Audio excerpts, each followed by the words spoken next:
Doctor Dalip Kaur Tiwana ਦਾ novel ਹੈ Wab ਰੋਲਾ। ਇਹ ਨਾਵਲ ਸਮਰਪਣ ਹੈ ਘਰ 'ਚ ਤੁਰੇ ਫਿਰਦੇ ਅਨੇਕਾਂ ਤਰ੍ਹਾਂ ਦੇ ਪੰਛੀਆਂ ਦੇ ਨਾਂ। ਅਧਿਆਇ ਪਹਿਲਾ। ਬਠਿੰਡੇ ਸ਼ਹਿਰ 'ਚ ਪੜ੍ਹਾਈ ਮੁਕਾਉਣ ਮਗਰੋਂ ਜਦੋਂ ਚੌਹਾਨ ਨੂੰ ਦਿੱਲੀ ਦੇ ਇੱਕ ਕਾਲਜ ਤੋਂ ਇੰਟਰਵਿਊ ਦੀ ਚਿੱਠੀ ਆਈ ਤਾਂ ਉਹਨੂੰ ਕੁਝ ਘਬਰਾਹਟ ਜਿਹੀ ਹੋਈ। ਉਂਝ ਤੇ ਬਠਿੰਡੇ ਤੋਂ ਸਿੱਧੀ ਗੱਡੀ ਦਿੱਲੀ ਜਾਂਦੀ ਸੀ, ਪਰ ਸਟੇਸ਼ਨ ਤੋਂ ਉਤਰ ਕੇ ਕਿੱਧਰ ਨੂੰ ਜਾਣਾ ਹੈ, ਕਿਵੇਂ ਜਾਣਾ ਹੈ, ਸਟੇਸ਼ਨ ਤੋਂ ਕਾਲਜ ਕਿੰਨੀ ਦੂਰ ਸੀ, ਉਹਨੂੰ ਕੱਖ ਪਤਾ ਨਹੀਂ ਸੀ। ਹਾਰ ਕੇ ਉਹਨੇ ਆਪਣੇ ਇੱਕ ਦੋਸਤ ਨੂੰ ਨਾਲ ਚੱਲਣ ਲਈ ਆਖਿਆ। ਦਿੱਲੀ ਸਟੇਸ਼ਨ 'ਤੇ ਪਹੁੰਚ ਕੇ ਉਹਨਾਂ ਨੇ ਕੁਲੀ ਤੋਂ ਬਾਹਰ ਨਿਕਲਣ ਦਾ ਰਾਹ ਪੁੱਛਿਆ। ਸਟੇਸ਼ਨ ਉਹਨਾਂ ਨੂੰ ਭੀੜ ਭੜੱਕੇ ਵਾਲਾ ਲੱਗਿਆ। ਕਿਸੇ ਪੜ੍ਹੇ ਲਿਖੇ ਬੰਦੇ ਨੂੰ ਕਾਲਜ ਦਾ ਐਡਰੈਸ ਦਿਖਾ ਕੇ ਪੁੱਛਿਆ ਕਿ ਇੱਥੇ ਕਿਵੇਂ ਪਹੁੰਚੀਏ। ਦਿੱਲੀ ਦਾ ਉਹ ਭਾਈ ਪਹਿਲਾਂ ਸਵਾਰ ਕੇ ਉਹਨਾਂ ਵੱਲ ਝਾਕਿਆ, ਫਿਰ ਆਖਣ ਲੱਗਾ, ਤੁਸੀਂ ਤਾਂ ਨਵੀਂ ਦਿੱਲੀ ਉਤਰ ਗਏ ਹੋ, ਪੁਰਾਣੀ ਦਿੱਲੀ ਉਤਰਨਾ ਸੀ। ਖੈਰ, ਇੱਥੋਂ ਸਕੂਟਰ ਰਿਕਸ਼ਾ ਲੈ ਲਓ, ਉਹ ਤੁਹਾਨੂੰ ਕਾਲਜ ਤੱਕ ਛੱਡ ਆਏਗਾ। ਥੋੜ੍ਹਾ ਅੱਗੇ ਜਾ ਕੇ ਆਲੇ ਦੁਆਲੇ ਝਾਕ ਕੇ ਉਹਨਾਂ ਨੇ ਸਕੂਟਰ ਰਿਕਸ਼ਾ ਲੱਭ ਲਿਆ। ਉਹਨੂੰ ਕਾਲਜ ਦਾ ਪਤਾ ਦੱਸ ਕੇ ਉੱਥੇ ਪਹੁੰਚਾਉਣ ਦੇ ਪੈਸੇ ਪੁੱਛੇ। ਸਕੂਟਰ ਰਿਕਸ਼ੇ ਵਾਲਾ ਸਮਝ ਗਿਆ ਕਿ ਕੋਈ ਪੇਂਡੂ ਪਰਿੰਦੇ ਫਸੇ ਨੇ। ਆਖਣ ਲੱਗਾ, ਮੀਟਰ ਤੋਂ ਦੇਖ ਲੈਣਾ ਤੇ ਉਸ ਵਿੱਚ 30% ਮਹਿੰਗਾਈ ਭੱਤਾ ਰਲਾ ਕੇ ਪੈਸੇ ਦੇ ਦੇਣਾ। ਉਹਨਾਂ ਨੂੰ ਮਹਿੰਗਾਈ ਭੱਤੇ ਵਾਲੀ ਗੱਲ ਦੀ ਸਮਝ ਨਾ ਲੱਗੀ, ਪਰ ਪਹੁੰਚਣਾ ਵੀ ਤਾਂ ਸੀ, ਇਸ ਲਈ ਸਕੂਟਰ 'ਚ ਬੈਠ ਗਏ। ਸਕੂਟਰ ਰਿਕਸ਼ੇ ਵਾਲਾ ਪਤਾ ਨਹੀਂ ਕਿੱਧਰ ਕਿੱਧਰ ਦੀ ਘੁਮਾਉਂਦਾ 1.5 ਘੰਟੇ ਮਗਰੋਂ ਕਾਲਜ ਦੇ ਗੇਟ ਤੱਕ ਲੈ ਗਿਆ। ਪੈਸੇ ਪੁੱਛੇ ਤਾਂ ਉਹਨੇ ਮੀਟਰ ਵੱਲ ਦੇਖ ਕੇ ਹਿਸਾਬ ਜਿਹਾ ਲਾ ਕੇ 300 ਰੁਪਏ ਮੰਗ ਲਏ। ਉਹ ਹੈਰਾਨ ਜਿਹੇ ਹੋ ਕੇ ਸਕੂਟਰ ਰਿਕਸ਼ੇ ਵਾਲੇ ਦੇ ਮੂੰਹ ਵੱਲ ਵੇਖਣ ਲੱਗੇ ਕਿ 200 ਰੁਪਏ 'ਚੋਂ ਟ੍ਰੇਨ ਰਾਹੀਂ ਬਠਿੰਡੇ ਤੋਂ ਦਿੱਲੀ ਆ ਗਏ, ਪਰ ਸਟੇਸ਼ਨ ਤੋਂ ਕਾਲਜ ਤੱਕ ਦਾ ਕਿਰਾਇਆ ਉਹ 300 ਮੰਗ ਰਿਹਾ ਸੀ। ਸਕੂਟਰ ਰਿਕਸ਼ੇ ਵਾਲਾ ਉਹਨਾਂ ਨੂੰ ਸ਼ਸ਼ੋ ਪੰਜ ਜਿਹੀ 'ਚ ਦੇਖ ਕੇ ਬੋਲਿਆ, ਕਿਆ ਪਹਿਲੀ ਬਾਰ ਆਏ ਹੋ? जानते नहीं पेट्रोल कितना महंगा हो गया? फिर स्कूटर रिक्शे का किराया, हमने भी तो रोटी खानी है।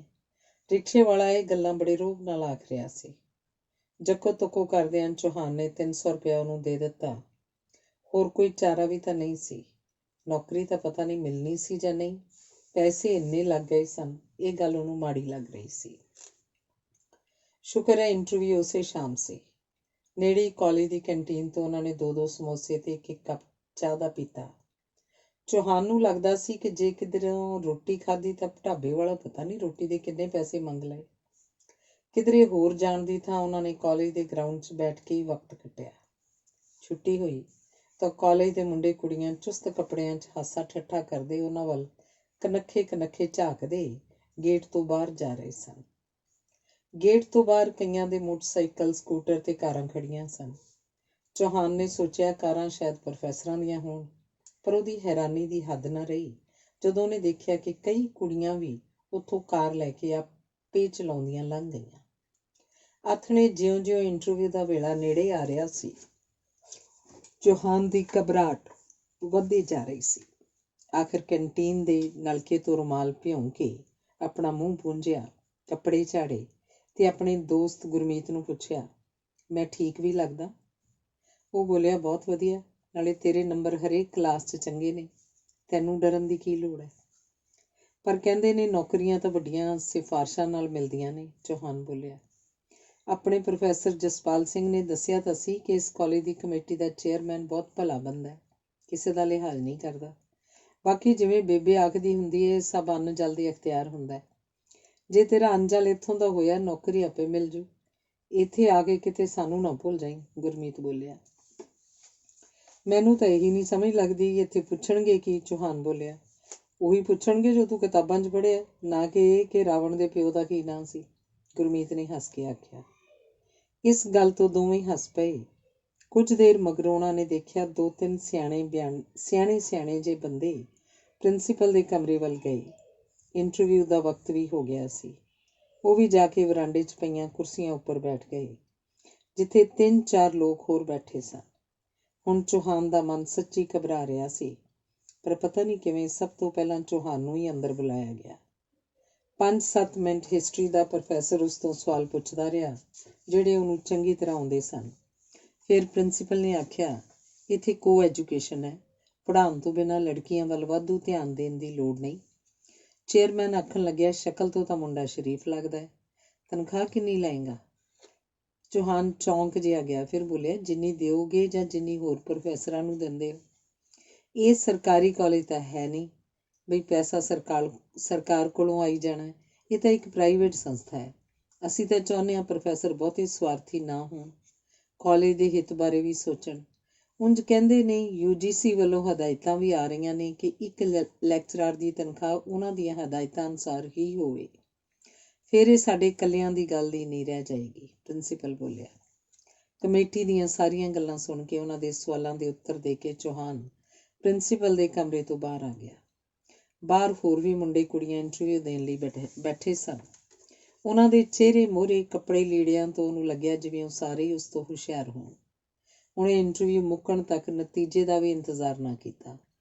ਸ਼ਾਇਦ ਉਹਨੂੰ ਰੱਖੇ ਜਾਣ ਦੀ ਬਹੁਤੀ ਉਮੀਦ ਵੀ ਨਹੀਂ ਸੀ। ਉਹ ਆਪਣੇ ਦੋਸਤ ਨਾਲ ਕਿਸੇ ਜਾਣਕਾਰ ਤੋਂ ਪੁੱਛ ਕੇ ਬੱਸ ਲੈ ਕੇ ਸਟੇਸ਼ਨ 'ਤੇ ਆ ਗਿਆ। ਉੱਥੇ ਦੋਵਾਂ ਨੇ ਇੱਕ ਕੱਪ ਚਾਹ ਦਾ ਪੀਤਾ ਤੇ ਨਾਲ ਹੀ ਇੱਕ ਪਲੇਟ ਛੋਲੇ ਭਟੂਰਿਆਂ ਦੀ ਖਾਧੀ। ਗੱਡੀ ਚੱਲਣ 'ਚ ਅਜੇ ਕੁਝ ਵਕਤ ਸੀ।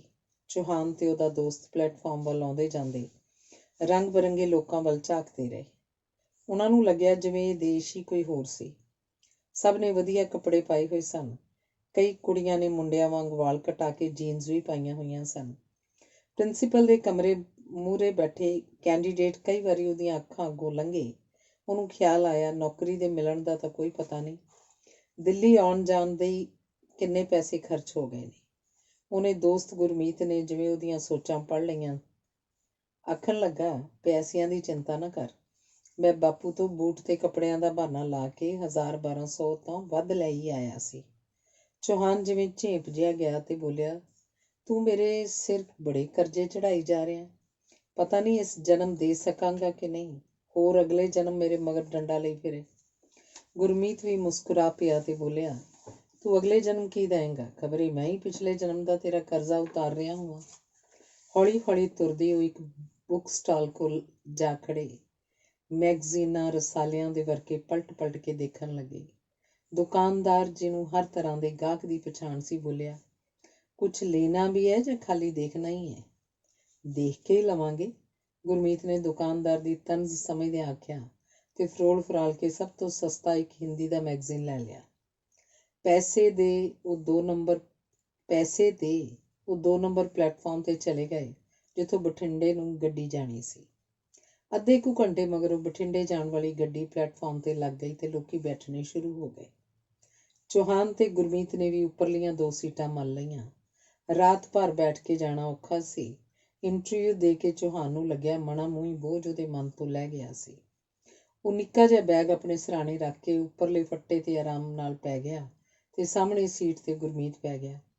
ਹੌਲੀ ਹੌਲੀ ਗੱਡੀ ਭਰ ਗਈ। ਚੱਲਣ ਦੇ ਵੇਲੇ ਚੱਲ ਵੀ ਪਈ। ਕੁਝ ਚਿਰ ਗੁਰਮੀਤ ਧੁੰਦਲੀ ਜਿਹੀ ਰੌਸ਼ਨੀ 'ਚ ਮੈਗਜ਼ੀਨ ਪੜ੍ਹਦਾ ਰਿਹਾ। ਫਿਰ ਉਹਨੇ ਚੌਹਾਨ ਨੂੰ ਪੁੱਛਿਆ, ਪੜ੍ਹਨਾ? ਨਹੀਂ, ਚੌਹਾਨ ਬੋਲਿਆ। ਹੇਠਲੀ ਸੀਟ 'ਤੇ ਬੈਠੀ ਇੱਕ ਕੁੜੀ ਨੇ ਖੜੀ ਹੁੰਦੀ ਨੇ ਆਖਿਆ, ਆਪਨੇ ਨਹੀਂ ਪੜ੍ਹਨਾ ਤਾਂ ਮੁਝੇ ਦੇ ਦਿਓ, ਪੜ੍ਹ ਕੇ ਵਾਪਸ ਕਰ ਦੂੰਗੀ। ਗੁਰਮੀਤ ਨੇ ਮੈਗਜ਼ੀਨ ਉਸ ਕੁੜੀ ਨੂੰ ਫੜਾ ਦਿੱਤਾ। ਚੌਹਾਨ ਤਾਂ ਕੁਝ ਚਿਰ ਮਗਰੋਂ ਆਰਾਮ ਨਾਲ ਸੌਂ ਗਿਆ, ਪਰ ਗੁਰਮੀਤ ਨੂੰ ਨੀਂਦ ਨਹੀਂ ਸੀ ਆ ਰਹੀ। ਕਈ ਵਾਰੀ ਉਹ ਚੋਰ ਅੱਖੀਂ ਮੈਗਜ਼ੀਨ ਪੜ੍ਹ ਰਹੀ ਉਸ ਕੁੜੀ ਵੱਲ ਵੇਖਦਾ ਰਿਹਾ। ਅੱਧੀ ਕੁ ਰਾਤ ਮਗਰੋਂ ਕੁੜੀ ਬੈਠੀ ਉਂਘਲਾਉਣ ਲੱਗੀ। ਹੁਣ ਗੁਰਮੀਤ ਆਰਾਮ ਨਾਲ ਉਸ ਵੱਲ ਝਾਕ ਸਕਦਾ ਸੀ। ਉਸ ਕੁੜੀ ਨੇ ਵੀ ਜੀਨ ਪਾਈ ਹੋਈ ਸੀ। ਉੱਪਰੋਂ ਮੁੰਡਿਆਂ ਵਰਗਾ ਕਮੀਜ਼ ਤੇ ਵਾਲ ਕੱਟੇ ਹੋਏ ਸਨ। ਤੇ ਫਿਰ ਪਤਾ ਨਹੀਂ ਕਦੋਂ ਗੁਰਮੀਤ ਵੀ ਸੌਂ ਗਿਆ।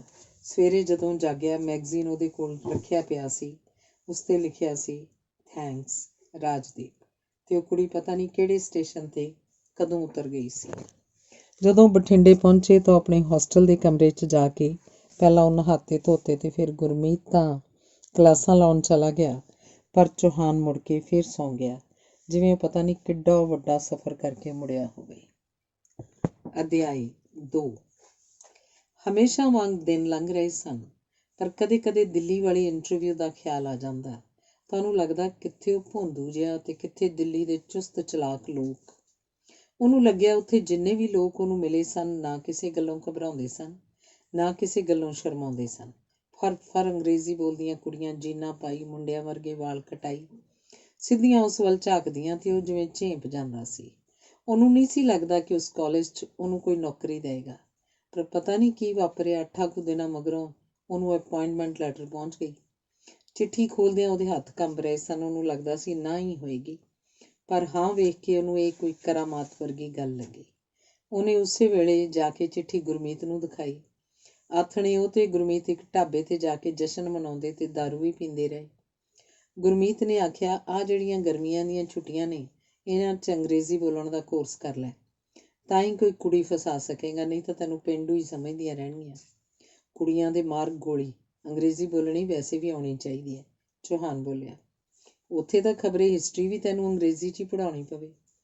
ਚੌਹਾਨ ਨੇ ਗੁਰਮੀਤ ਦੇ ਨਾਲ ਹੀ ਰਹਿ ਕੇ ਅੰਗਰੇਜ਼ੀ ਦਾ ਕੋਰਸ ਜੁਆਇਨ ਕਰ ਲਿਆ। ਕਾਲਜ ਤਾਂ ਉਹਨੇ ਸੈਸ਼ਨ ਤੋਂ ਮਗਰੋਂ ਜੁਆਇਨ ਕਰਨਾ ਸੀ। ਅਗਲਿਆਂ ਨੇ ਛੁੱਟੀਆਂ ਦੀ ਤਨਖਾਹ ਮੁਫਤ ਵਿੱਚ ਥੋੜ੍ਹੇ ਦੇਣੀ ਸੀ।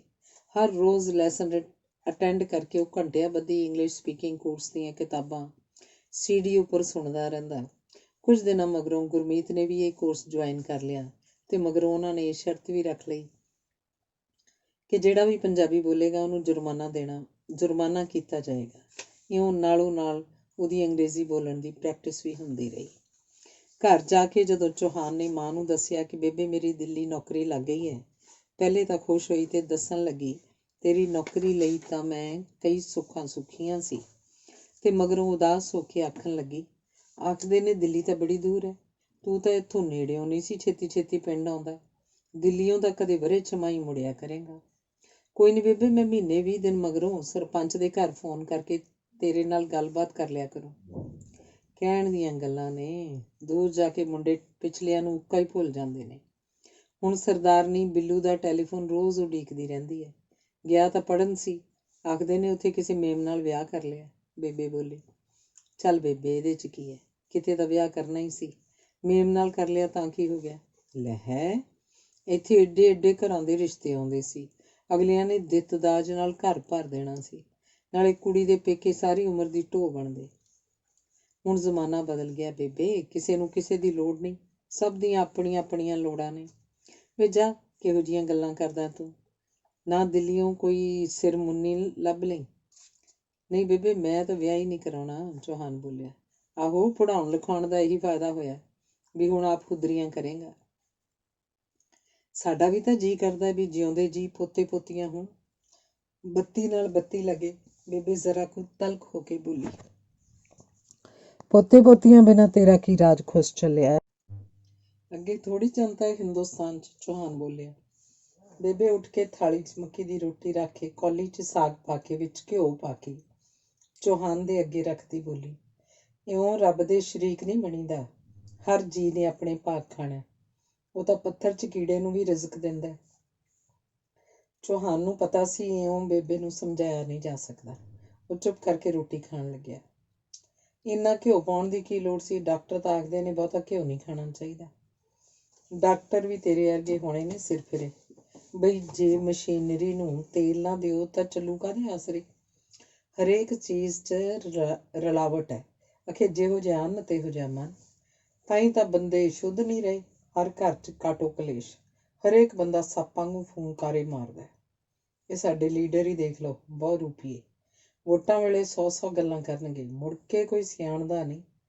ਅੱਛਾ ਮੈਨੂੰ ਦੱਸ, ਦਿੱਲੀ ਲੈ ਕੇ ਜਾਣ ਲਈ ਤੈਨੂੰ ਘਿਓ ਪਾ ਦਿਆਂ ਕਿ ਪੰਜੀਰੀ ਰਲਾ ਦਿਆਂ? ਅਜੇ ਜਾ ਕੇ ਰਹਿਣ ਦਾ ਇੰਤਜ਼ਾਮ ਕਰਨਾ, ਰੋਟੀ ਹੋਟਲ ਤੋਂ ਖਾਇਆ ਕਰਨੀ ਹੈ, ਘਿਓ ਕੀ ਮੈਂ ਨਾਲ ਚੱਕੀ ਫਿਰੂੰ, ਪੰਜੀਰੀ ਦੀ ਵੀ ਲੋੜ ਨਹੀਂ, ਅਗਲੀ ਵਾਰ ਆਇਆ ਤਾਂ ਦੇਖ ਲਊਂਗਾ, ਚੌਹਾਨ ਬੋਲਿਆ। ਚੱਲ ਚੰਗਾ, 500 ਰੁਪਈਆ ਤਾਂ ਰੱਖਿਆ ਹੋਇਆ ਜੋੜ ਕੇ, ਸਰਜੂ ਇੰਨੇ ਕੁ ਨਾਲ, ਬੇਬੇ ਬੋਲੀ। ਬਥੇਰੇ ਨੇ 500 ਤਾਂ, ਉਹਨੇ ਮਾਂ ਦਾ ਦਿਲ ਰੱਖਣ ਲਈ ਆਖਿਆ। ਉਹਨੂੰ ਪਤਾ ਸੀ ਦਿੱਲੀ ਜਾਣ ਵੇਲੇ 2000 ਰੁਪਇਆ ਤਾਂ ਗੁਰਮੀਤ ਤੋਂ ਫੜ ਕੇ ਲਿਜਾਣਾ ਹੀ ਪਏਗਾ। ਤਨਖਾਹ ਤਾਂ ਮਹੀਨੇ ਮਗਰੋਂ ਹੀ ਮਿਲੇਗੀ। ਇੰਗਲਿਸ਼ ਸਪੀਕਿੰਗ ਕੋਰਸ ਦੀ ਫੀਸ ਵੀ ਤਾਂ ਗੁਰਮੀਤ ਨੇ ਹੀ ਦਿੱਤੀ ਸੀ। ਉਹ ਆਖਦਾ ਸੀ, ਤੂੰ ਇਹ ਬੋਝ ਨਾ ਸਮਝ, 5-10 ਸਾਲਾਂ ਨੂੰ ਜਦੋਂ ਜੀਅ ਕਰੇ ਮੋੜ ਦੇਈਂ। 2 ਪੈਂਟਾਂ ਕਮੀਜ਼ਾਂ ਨਵੀਆਂ ਲੈ ਕੇ, ਇੱਕ ਗੁਰਮੀਤ ਦਾ ਨਾਈਟ ਸੂਟ ਮੰਗ ਕੇ, ਇੱਕ ਨਵੇਂ ਬੂਟ ਖਰੀਦ ਕੇ, 2 ਨਵੇਂ ਤੌਲੀਏ, ਇੱਕ ਜੋੜਾ ਜੁਰਾਬਾਂ ਦਾ, 2 ਰੁਮਾਲ, ਪੇਸਟ, ਬਰਸ਼, ਕੰਘਾ, ਇੱਕ ਨਵਾਂ ਅਟੈਚੀ ਕੇਸ ਵੀ ਖਰੀਦਣਾ ਪਿਆ। ਸਭ ਤਿਆਰੀ ਹੋ ਗਈ ਸੀ। ਅੰਗਰੇਜ਼ੀ ਬੋਲਣ 'ਚ ਵੀ ਕਾਫੀ ਮੁਹਾਰਤ ਹੋ ਗਈ ਸੀ। ਫਿਰ ਵੀ ਦਿੱਲੀ ਜਾਣ ਵੇਲੇ ਉਹਨੂੰ ਕੁਝ ਬੇਚੈਨੀ ਜਿਹੀ ਵੀ ਮਹਿਸੂਸ ਹੋ ਰਹੀ ਸੀ। ਤੀਸਰਾ ਅਧਿਆਇ। ਦਿੱਲੀ ਪਹੁੰਚ ਕੇ ਉਹਨੂੰ ਬਹੁਤੀ ਔਖ ਨਹੀਂ ਹੋਈ। ਮੁੰਡਿਆਂ ਦੇ ਹੋਸਟਲ ਨਾਲ ਲੱਗਦੇ ਪ੍ਰੋਫੈਸਰਾਂ ਦੇ ਕੁਆਟਰਾਂ 'ਚ ਉਹਨੂੰ ਇੱਕ ਹੋਰ ਟੀਚਰ ਨੇ ਆਪਣੇ ਨਾਲ ਰੱਖ ਲਿਆ ਸੀ। ਸੁਰੇਸ਼ ਉਹਦਾ ਨਾਂ ਸੀ। ਸੁਰੇਸ਼ ਅਸਲ 'ਚ ਚਾਹੁੰਦਾ ਸੀ ਕਿ ਸਾਰਾ ਖਰਚਾ ਸ਼ੇਅਰ ਕਰ ਲਿਆ ਜਾਏ। ਹੋਸਟਲ 'ਚ ਕੰਮ ਕਰਦੇ ਇੱਕ ਭਈਏ ਦਾ 10-12 ਸਾਲ ਦਾ ਮੁੰਡਾ ਸੁਰੇਸ਼ ਨੇ ਸਾਰੇ ਕੰਮ ਕਰਨ ਲਈ ਰੱਖਿਆ ਹੋਇਆ ਸੀ। ਵੇਲੇ ਕੁ ਵੇਲੇ ਉਹਦਾ ਬਾਪ ਵੀ ਉਹਦੇ ਨਾਲ ਕੰਮ ਕਰਵਾ ਜਾਂਦਾ ਸੀ। ਮੋਟੇ-ਮੋਟੇ ਕੰਮ ਜਿਵੇਂ ਕੱਪੜੇ ਧੋਣੇ, ਪ੍ਰੈਸ ਕਰਨੇ, ਬਾਜ਼ਾਰੋਂ ਦੂਰੋਂ ਨੇੜਿਓਂ ਕੋਈ ਚੀਜ਼ ਲੈ ਕੇ ਆਉਣੀ ਜਾਂ ਕੋਈ ਕਾਗਜ਼ ਪੱਤਰ ਫੋਟੋਸਟੇਟ ਕਰਵਾ ਲਿਆਉਣਾ, ਇਹ ਕੰਮ ਉਹਦਾ ਬਾਪ ਕਰ ਦਿੰਦਾ ਸੀ। ਸਫਾਈ ਕਰਨੀ, ਦਾਲ ਸਬਜ਼ੀ ਬਣਾਉਣੀ, ਫੁਲਕੇ ਲਾਉਣੇ, ਚਾਹ ਬਣਾਉਣੀ, ਇਹ ਸਾਰੇ ਕੰਮ ਉਹ ਨਿੱਕਾ ਜਿਹਾ ਮੁੰਡਾ ਜਿਹਦਾ ਨਾਂ ਰਾਮੂ ਸੀ ਜਾਣਦਾ ਸੀ। ਚੌਹਾਨ ਬੜੀ ਤਿਆਰੀ ਕਰਕੇ ਕਲਾਸਾਂ ਲੈਂਦਾ ਅਤੇ ਚੰਗਾ ਪੜ੍ਹਾਉਂਦਾ ਸੀ। ਸ਼ੌਕੀਆ ਹੀ ਉਹਨੇ ਅੰਗਰੇਜ਼ੀ ਦੀਆਂ ਕਿੰਨੀਆਂ ਹੀ ਕਿਤਾਬਾਂ ਪੜ੍ਹ ਲਈਆਂ ਸਨ। ਹਿਸਟਰੀ ਦੇ ਵਿਦਿਆਰਥੀਆਂ ਨਾਲ ਜਦੋਂ ਉਹਨਾਂ ਦਾ ਜ਼ਿਕਰ ਕਰਦਾ ਜਾਂ ਪੜ੍ਹਨ ਲਈ ਆਖਦਾ ਤਾਂ ਉਹਨਾਂ ਨੂੰ ਆਪਣਾ ਪ੍ਰੋਫੈਸਰ ਬੜਾ ਵਧੀਆ ਟੀਚਰ ਲੱਗਦਾ। ਸੁਰੇਸ਼ ਨੇ ਆਖ ਕੇ ਵਾਲਾਂ ਨੂੰ ਤੇਲ ਲਾਉਣੋਂ ਹਟਾ ਦਿੱਤਾ ਅਤੇ ਇੱਕ ਚੰਗੇ ਨਾਈ ਤੋਂ ਵਧੀਆ ਹੇਅਰ ਕੱਟ ਕਰਾ ਦਿੱਤੀ। ਇਹ ਵੀ ਆਖਿਆ, ਤੂੰ ਟੈਲਕਮ ਪਾਊਡਰ ਅਤੇ ਸੈਂਟ ਅਜੇ ਮੇਰੇ ਵਾਲਾ ਹੀ ਵਰਤ ਲਿਆ ਕਰ। ਬਰਸ਼ ਦਿਨ 'ਚ 2 ਵਾਰੀ ਕਰਿਆ ਕਰ ਅਤੇ ਪੇਸਟ ਵਧੀਆ ਵਰਤੀ ਦੀ ਹੈ। ਸੁਰੇਸ਼ ਨੇ ਚੌਹਾਨ ਨੂੰ ਜਦੋਂ ਆਖਿਆ ਤਾਂ ਉਹਨੂੰ ਪਹਿਲੇ ਤਾਂ ਕੁਝ ਅਜੀਬ ਲੱਗਿਆ, ਫਿਰ ਇਹ ਸਭ ਕੁਝ ਨਾਰਮਲ ਲੱਗਣ ਲੱਗ ਪਿਆ। ਚੌਹਾਨ ਸੁਨੱਖਾ ਤਾਂ ਹੈ ਹੀ ਸੀ, ਪੜ੍ਹਾਉਂਦਾ ਵੀ ਚੰਗਾ ਸੀ। ਉਂਝ ਵੀ ਹੌਲੀ-ਹੌਲੀ ਬੋਲਦਾ, ਮਿੱਠਾ-ਮਿੱਠਾ ਝਾਕਦਾ ਤਾਂ ਮੁੰਡੇ ਕੁੜੀਆਂ ਨੂੰ ਬੜਾ ਚੰਗਾ ਲੱਗਦਾ।